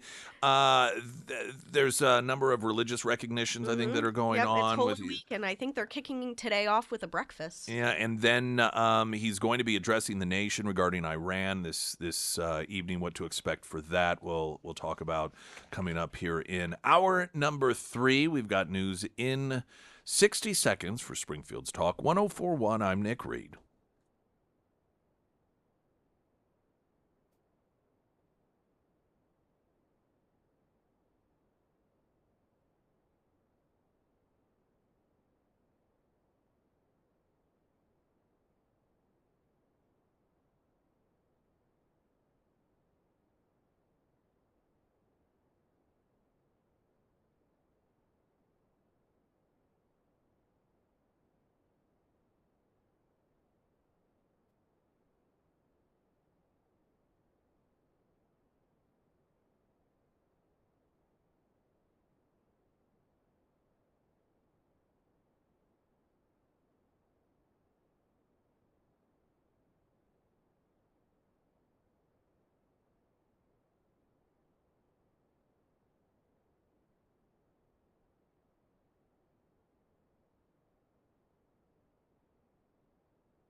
Springfield's Talk 1041, and hello, everyone. Welcome. My name is Nick Reed. Previous segment talking about all of the money that is being spent to encourage Springfield voters to reverse course on their November vote regarding the tax in the convention center and instead vote yes. Text coming in regarding the convention center. I've received 2 mailings, not cheap, flyers at Doling Family Center on a table to be picked up, also flyers at Ziggy's on North Glenstone. Very tired of having something crammed down my throat that we've already told them no, mainly because they're not good stewards of what they have and have proven that they're not interested in putting the people of Springfield first. Yeah, you can at times have some people put off by the big dollars coming in from PACs, but generally, if the ad campaign is one that's got effective verbiage and marketing, the hope obviously is that with a few you may turn off, that you'll gain a lot more support. I think it's just going to be, it's such a cliched thing to say, but it's the motivation factor. How many people are going to be, even people who see it? Because you think a lot of people see these ads. A lot of people are going to see the signs, the vast majority of which are going to say, what's this for? I mean, here's the thing. Most people in Springfield, I dare say, don't even know anything about a convention center. They don't know anything about it. It's part of the reason that voter turnout is oftentimes very low with this stuff, is people just aren't in tune with these things like you are, or to the degree that you are. It's just the way it is. And so all of the people that see the literature, that go into the restaurants, I know I've seen it laid out on tables in some restaurants as well, coffee shops, is a person that either did not vote before, just because they weren't interested in it or they didn't know it was going on. Are they going to be motivated enough to alter whatever it is they're doing on a Tuesday and go vote for this? And that's a pretty hard thing to get people to do. It's nothing against the cause. The reason that presidential elections have such high voter turnout is because there's so much attention paid to it and so much emotion involved, and people believe this is the biggest of the big deal in terms of voting, as incorrect as that assessment may be. And so there's a motivation factor out there, and people get emotionally engaged and upset because they see, their person that they support or them, particularly if you're conservative, characterized as all these horrible things, a racist and Nazis, and it really motivates you to get out there.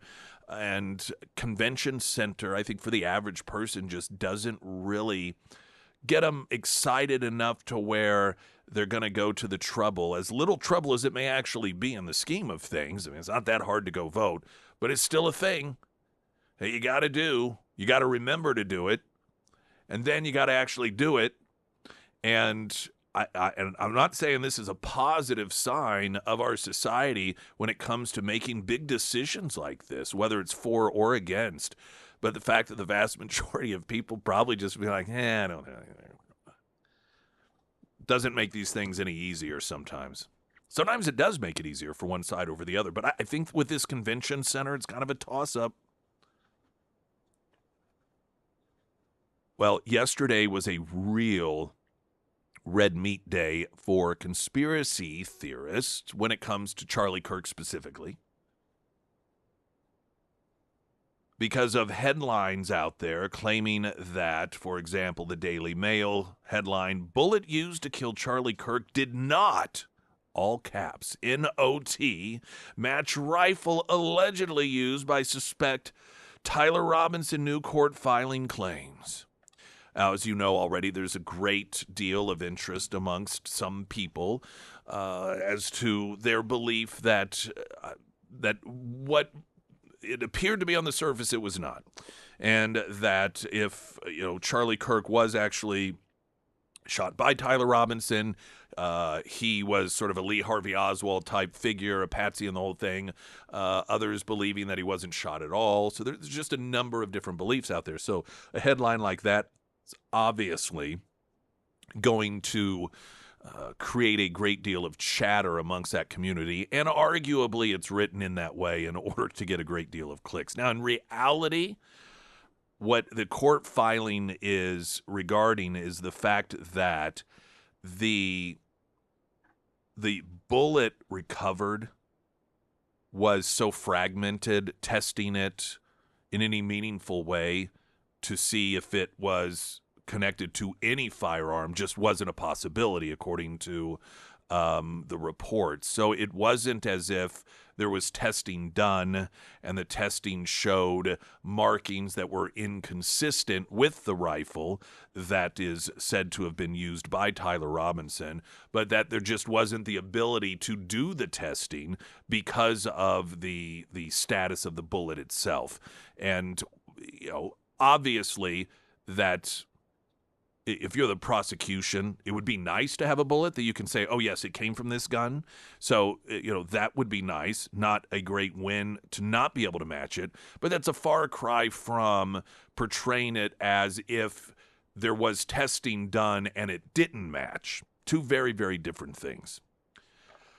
We're going to get a news update coming up. Trump going to address the nation tonight on Iran, expecting to, I'd say, sort of give an update and almost close, perhaps, or give a sentiment of closing the chapter of the war with Iran that we are currently in, to give a sense of completion for a number of different reasons. And I think arguably it's a very fair thing to do. It's one of those deals where on one hand, the media and everyone complains that, well, we just don't know enough. We don't have, but then get annoyed at all of the updates constantly. And then even when the updates come, and I can't tell you how many times Marco Rubio has had to repeat when asked, well, what's the plan?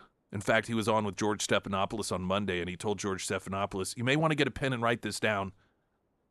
It's the exact same thing every day.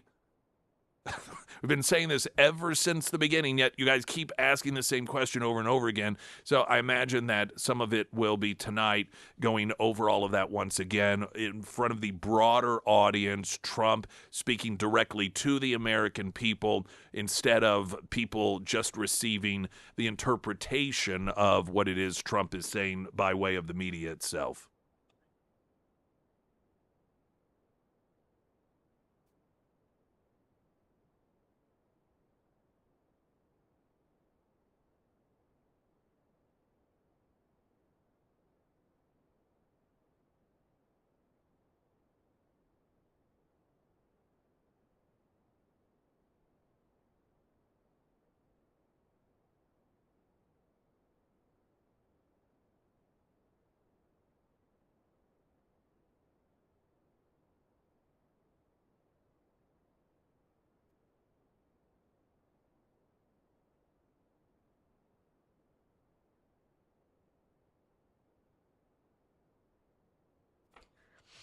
And the first alert forecast from Ozarks First meteorologist Tom Schmidt, sponsored by St. Clair of the Ozarks Home Improvements. Today we'll see showers and thunderstorms likely mainly before 4 p.m., otherwise mostly cloudy with a high near 76. Tonight, scattered showers and thunderstorms with a low around 63. For your Thursday, showers and possibly a thunderstorm with a high near 78. And for Friday, showers with a high near 82.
Sarah Myers, everyone.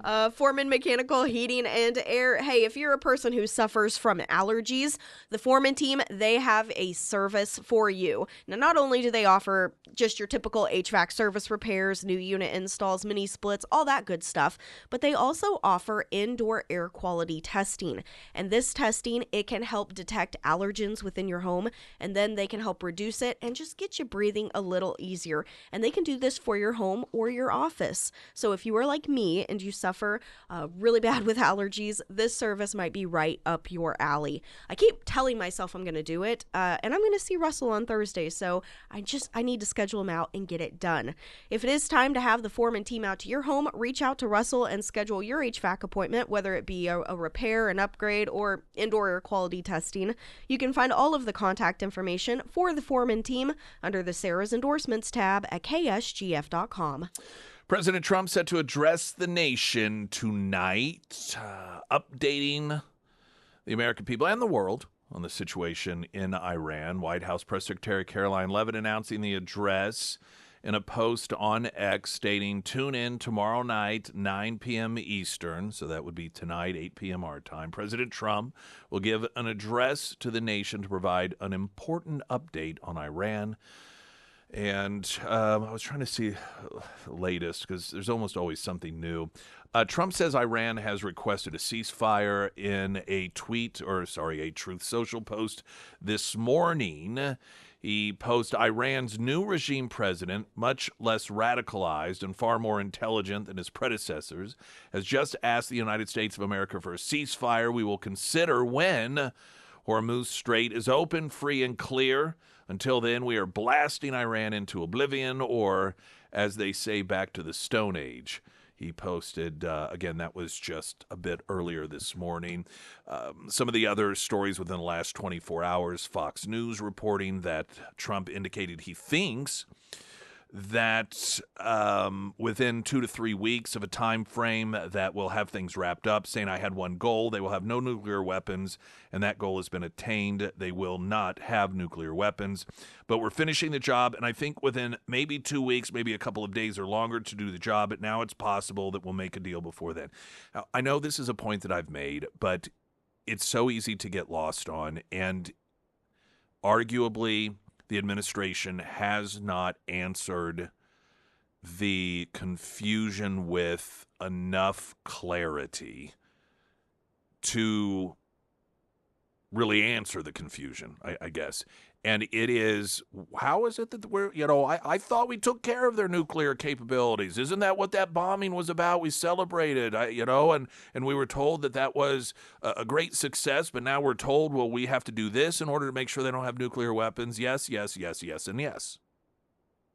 The facilities that were taken out last year were the facilities that enriched uranium, which is necessary for nuclear bombs. It's like the factories that make this stuff. And it was determined that they were making this stuff. And so the decision was made. We need to stop them from making, because every day that goes by is more enrichment, which is, quote, another bomb. So every single day it's the making. Well, the stuff, however, that was already made, we recognize is still out there. And the Iranians like, yeah, we got enough to make 11 bombs. So that's what this part of it. It's the difference between taking out a meth lab and then getting the meth off the streets. You get rid of the meth lab to in a drug operation to stop the increased amount of drugs. But that doesn't mean that you don't still have a problem with meth being sold out on the streets, where people utilizing meth, because that factory has made a lot of meth. It is the same situation with this nuclear enrichment and the taking out of those enrichment facilities. What that did not do was claw back or diminish or do away with all of the enriched uranium that had already been enriched and had been removed from the facility. And it's easy to confuse that, particularly when you have Democrats who understand this out there lying about it, which I find, listen, they lie. I don't believe that that the majority of elected Democrats are good people. I just don't any longer. I mean, it's one thing to be just, good people sometimes get caught up, do bad things. But this is a party that will just, it has no connection to truth. Zero. And when you are lying knowingly about a situation that deals with our involvement in war, when you are offering that sort of aid and comfort to the enemy, which is the number one terrorism exporter in the world, that has been trying to kill our president, that has tried to kill journalists right here in the United States of America. In fact, they just kidnapped a journalist in an American journalist in Iraq has been kidnapped. I mean, of all the things to lie about, I don't know that you could think of a worse thing to lie about, a worse entity to give aid and comfort to. And to try when the President of the United States, whether you agree with it or not, has decided to do what every previous president said needed to be done, and that is stopping Iran from continuing on. But again, here Trump is the only one that actually does it. And to take your position as an elected official and try and sow doubt,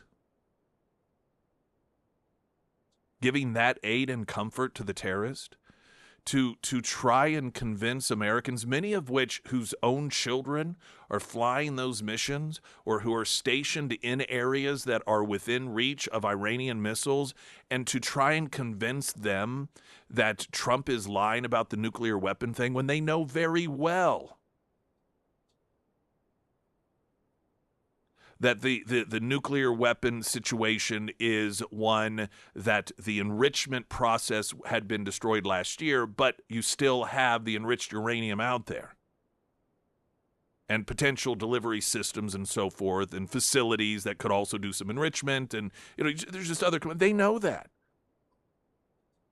What sort of sick, depraved human being do you have to be to knowingly lie in order to diminish support for the United States while at war? Once upon a time, I'll just flat out say, if that's not a traitor, explain to me what one is. Tell me what a traitor would look like.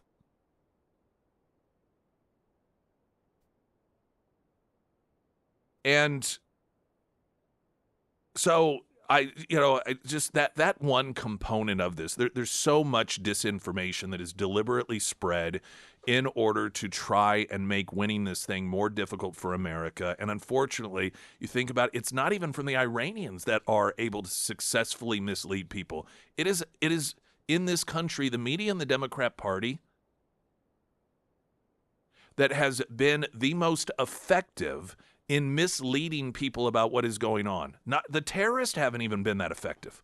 They are doing a greater job. In terms of marketing and PR people, the terrorists who have been running the country of Iran all these years has no better ally than the Democrat Party and the media in this country. It's why CNN was allowed to come in and report from Iran. What does that tell you? And it's unfortunate we live in a day and an age in which you have a political party that is so anti-America, so anti-American values, so anti-anyone that doesn't agree with them, that they will become the single greatest information truth obstacle to this entire effort. Trump is going to be speaking again 8 o'clock tonight, addressing the nation on this. Whatever it is he says, the media is going to take it, and Democrats are going to take it, and they are going to utilize it in a way to try and further undermine our efforts against terrorism. I mean, if bin Laden were alive today, he would have thought how much easier his job would have been if the Democrat Party back in 2000 and 2001 were the Democrat Party of today. Springfield's Talk 1041. I'm Nick Reed.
New York Post story: Trump strongly considering pulling U.S. out of NATO over Iran alliance, a paper tiger. Trump's operation as president has allowed me or prompted me to really think outside the norms in the box. So much of Trump's success, historic successes, have been because he was unwilling to see things the way that they are simply because that's the way they've always been. I think the Abraham Accords is a perfect example of this. He refused to see things as they were always expected to be viewed. And that expectation was that when it comes to peace in the Middle East, and it comes to any sort of agreements, you have to go through the Palestinians. It has to be a deal made between the Palestinians and the Israelis. And Trump gave it a try and did like past presidents and arranged a deal in which the Palestinians got virtually everything they wanted, and they turned it down like they always do. Bill Clinton has talked about this, how he dealt with this same problem when he was president. And so Trump did what he refused to view it in the way that we've always viewed it, and said, you know what, I don't think we have to go through the Palestinians. I think that we can directly create relationships between Israel and a number of these other Arab nations. And he was mocked for it. Like that's just not how it's done. Yet he did it. Particularly as we've gotten into the second administration, a lot of areas in which my instinct is, well, you can't do that. And then I've thought to myself, no, wait a minute. I have to first explain intellectually to myself, why can't we? Instead of just, Trump has introduced, just by way of his existence, this new approach that I take.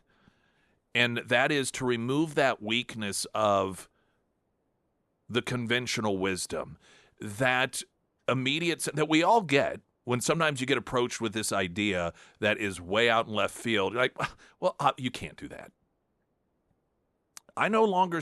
Okay, why? Why can't we do that? just because this is the way it's always been done, because because that's not a good enough reason if you want to do bold things. It doesn't mean that you always have to defy the conventional approach to things if that's what actually makes sense. If you run the test and you say, okay, well, why can't we do that? Maybe there are really good reasons. But I got to tell you, I've gotten to the point when I used to think Trump's rhetoric on maybe we shouldn't be in NATO was just talk. It was simply there for one purpose and one purpose only, and that was to get them to do what subsequently they've done and made NATO stronger through their own increased contributions, to where I'm now saying, why do we have to be in NATO? And there's a lot of reasons that you can put forth as to positive reasons, potentially. But what if we're like, you know what? No. I mean, let's be honest. While Trump has attempted with a degree of success to get our NATO allies to start contributing their fair share, NATO still has created this dependency situation in which our European allies collectively are weaker because they have this security blanket of the U.S. will always take care of it. The U.S. will bail us out. Don't worry, the U.S. won't let that happen. And I understand Trump's great frustration when we could use just a little bit of help, just, not that it is absolutely necessary, but dealing with some of these situations dealing with the Strait of Hormuz, for example, just Iran, it's not as if we're the only people that up and one day decided Iran is an issue. The whole world's been saying it. Our European allies have been saying it. Our past presidents have been saying it. And it's not as if these are countries that don't benefit from us doing this long term. And so here you're Trump and you're trying to get things done, and you recognize that for decades, these people have, to some degree, freeloaded off of us, have always relied on the fact that they know that we'll always come to their aid, so they don't have to really worry about being fully prepared independently. And then when we are doing the heavy lifting on something that everyone acknowledged needed to be done, and everyone is affected by, suddenly they're like, no, that's not, quote, our war. Particularly when they expect us to keep writing the big checks for Ukraine, which isn't our war, and which isn't a NATO ally or not a member of NATO. And it's just that juxtapositioning, that attitude and expectation that, well, the U.S. U.S. has to kick in the heavy share of Ukraine. The U.S. has to be responsible for writing the big checks. But then once again, when something that actually does have a direct benefit to those countries that they're relying, they're like, no, we don't think so. No, we don't really want to. It's like, why are we in a partnership with you people? I mean, let's be honest. If we weren't in NATO and there was some massive World War III that broke out, we would assist. We don't have to have that NATO alliance for the United States of America to up and do the right thing should it come to some sort of military action against England or, any of our NATO allies in a significant way, that it was clear the only way we could prevent that humanitarian tragedy from occurring is if the United States we would step up. We would do it. And when you start to look at all of that, and I think it is reasonable to go, do we really have to be part of NATO? If they really, really need us, we'll kick it in. But the negative results of the existence or our part of being NATO has created a weakened NATO. It has created a European alliance that just always figures, don't worry, if we get in big trouble, the U.S. will come bail us out. And frankly, not only is that not good for the United States, it's not good for them.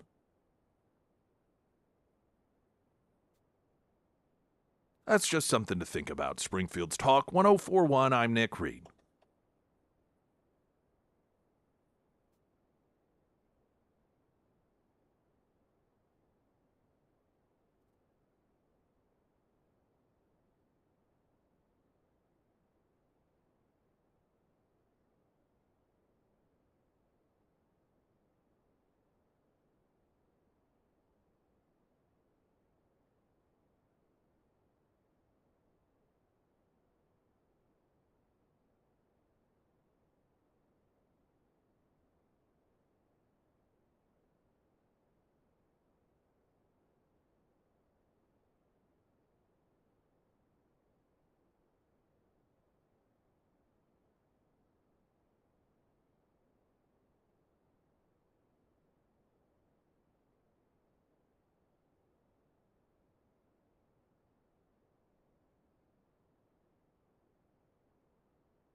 Springfield's Talk 1041, the first alert forecast from Ozarks First meteorologist Tom Schmidt, sponsored by J&S Automotive. Today we'll see showers and thunderstorms likely mainly before 4 p.m., otherwise mostly cloudy with a high near 76. Tonight, scattered showers and thunderstorms with a low around 63. For your Thursday, showers and possibly a thunderstorm with a high near 78. And for Friday, showers with a high near 82. Emily Johnson, House Theory Realty. She's the best. She's totally awesome. If you need someone to help you sell your home, or you just have any questions about it, maybe it's not the right time, maybe it is the right time, or you've decided, hey, we're going to sell it, probably be this summer or this fall, so we're going to slowly start doing some upgrades. Just do not do any upgrades. Zero until you visit with her first. So she can come to your home and do a walkthrough and say, okay, now if you're talking about doing anything in terms of helping you sell your home and get the most amount of money for it, here are some of the things that you'll want to do. Here are things, and you're like, oh, well, we thought we'd put in a swimming pool. No, probably not wanting to do that. There's a number of things that's an extreme example, but even new carpeting or repainting to freshen things up. These may be things, depending on how the market is and just even the neighborhood that you're in, that are not going to move the needle for you. So she can help save you that way. And also, there may be some things you actually do need to upgrade that you didn't even realize in order to help you sell your home. And so you want to make sure that you know what it is you do need to spend money on versus what you don't. And she can help you with all of that, even if you're not thinking about it for a year down the road. Emily Johnson, House Theory Realty. Text message, Pyramid Roofing Company text line. Let me pull up here. Talking about Trump's address this evening, maybe preparing U.S. for invasion of Iran's islands to open Strait of Hormuz. Iran's hold card, NATO and U.S. are tied by Christianity and Western civilization.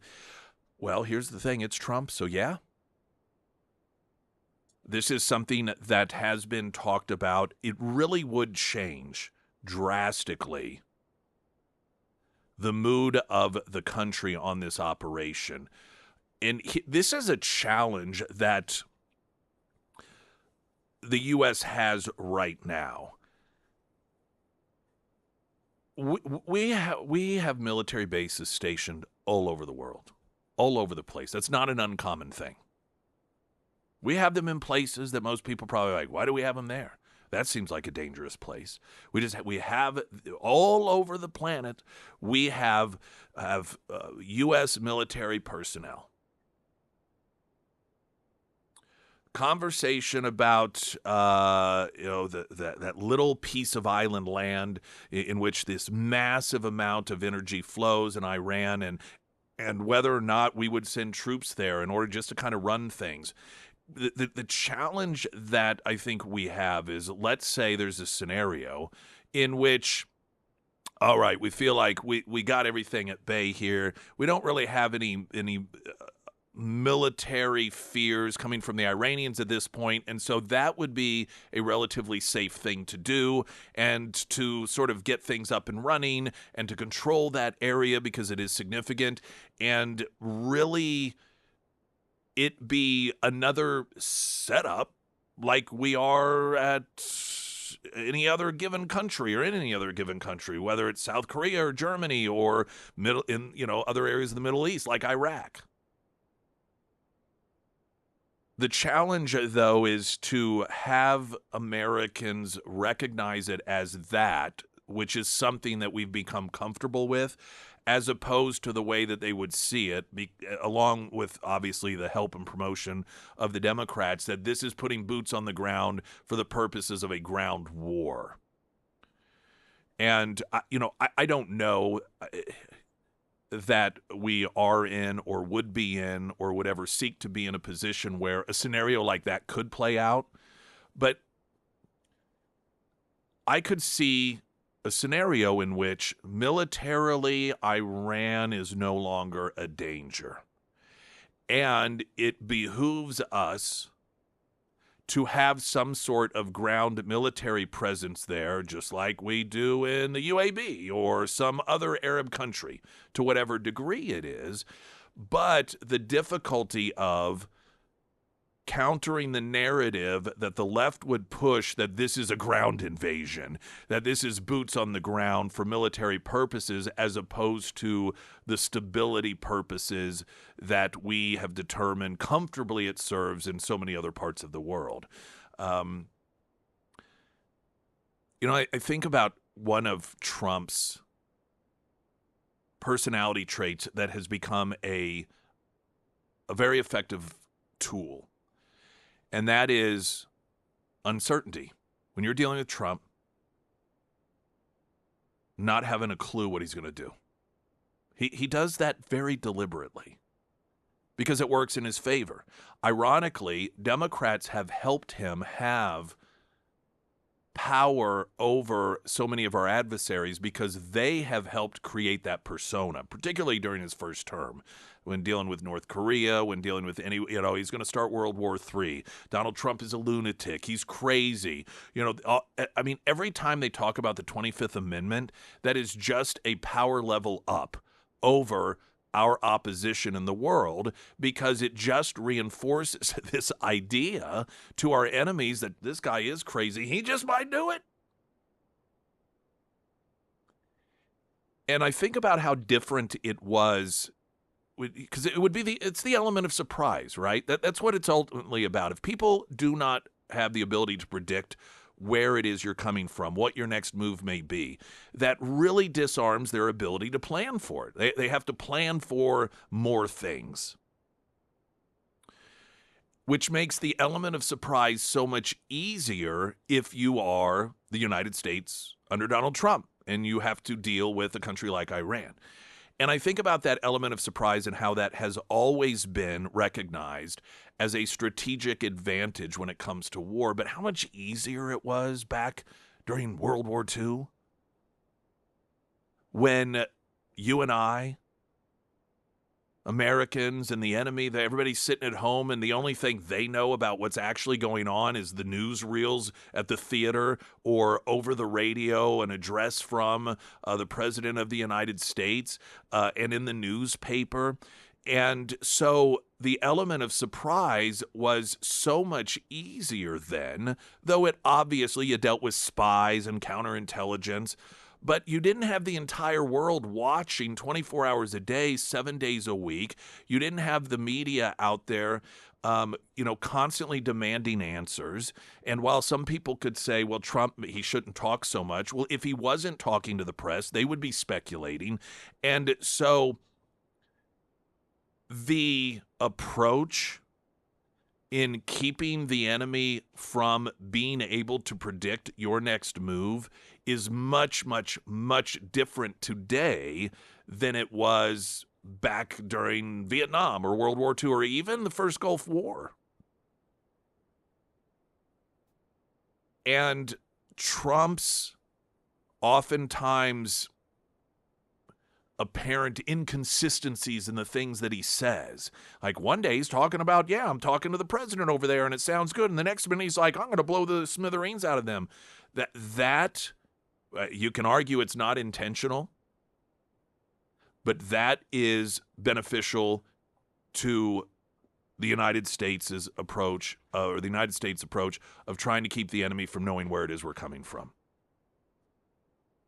And people who hate Trump are going to see it as Trump having the need for the 25th Amendment to be invoked, and he's just crazy and he doesn't know what he's doing.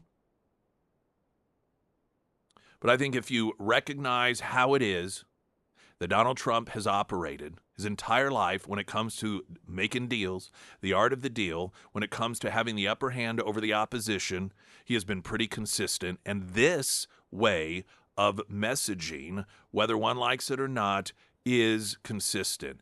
And the difficulty in this day and age is it then is confusing for the American people as well. Because in order to have your enemy not know where you're coming from, I mean, at the same time, you're doing it with your own supporters, your own American people. Because you can't go out on one hand in this day and age and say, here's exactly what's going on, guys, because then the enemy knows. And because we have access to information so consistently and constantly, you can't rely on the fact that, well, people are just sitting at home waiting for the nightly news to come on, and then we'll have sort of our official messaging, and in between, we can try to throw the enemy off their game.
Sarah Myers. Thank you. At Springfield Livestock Marketing Center, they've got a couple of sales coming up that you need to know about. Today, they will host a feeder sale that will start in just a little bit, actually. Start time is scheduled for 9 a.m.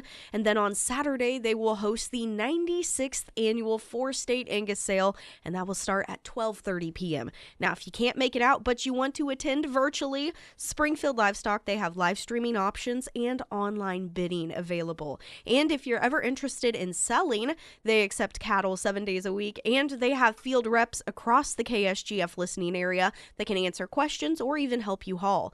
To check out other upcoming sales, visit their Facebook page or their website. They keep both very updated, springfieldlivestock.com. And of course, you can find all of their contact information under the Sarah's Endorsements tab at ksgf.com. Have you noticed that increasingly these No Kings anti-Trump protest, finding a person of color is like, where's Waldo?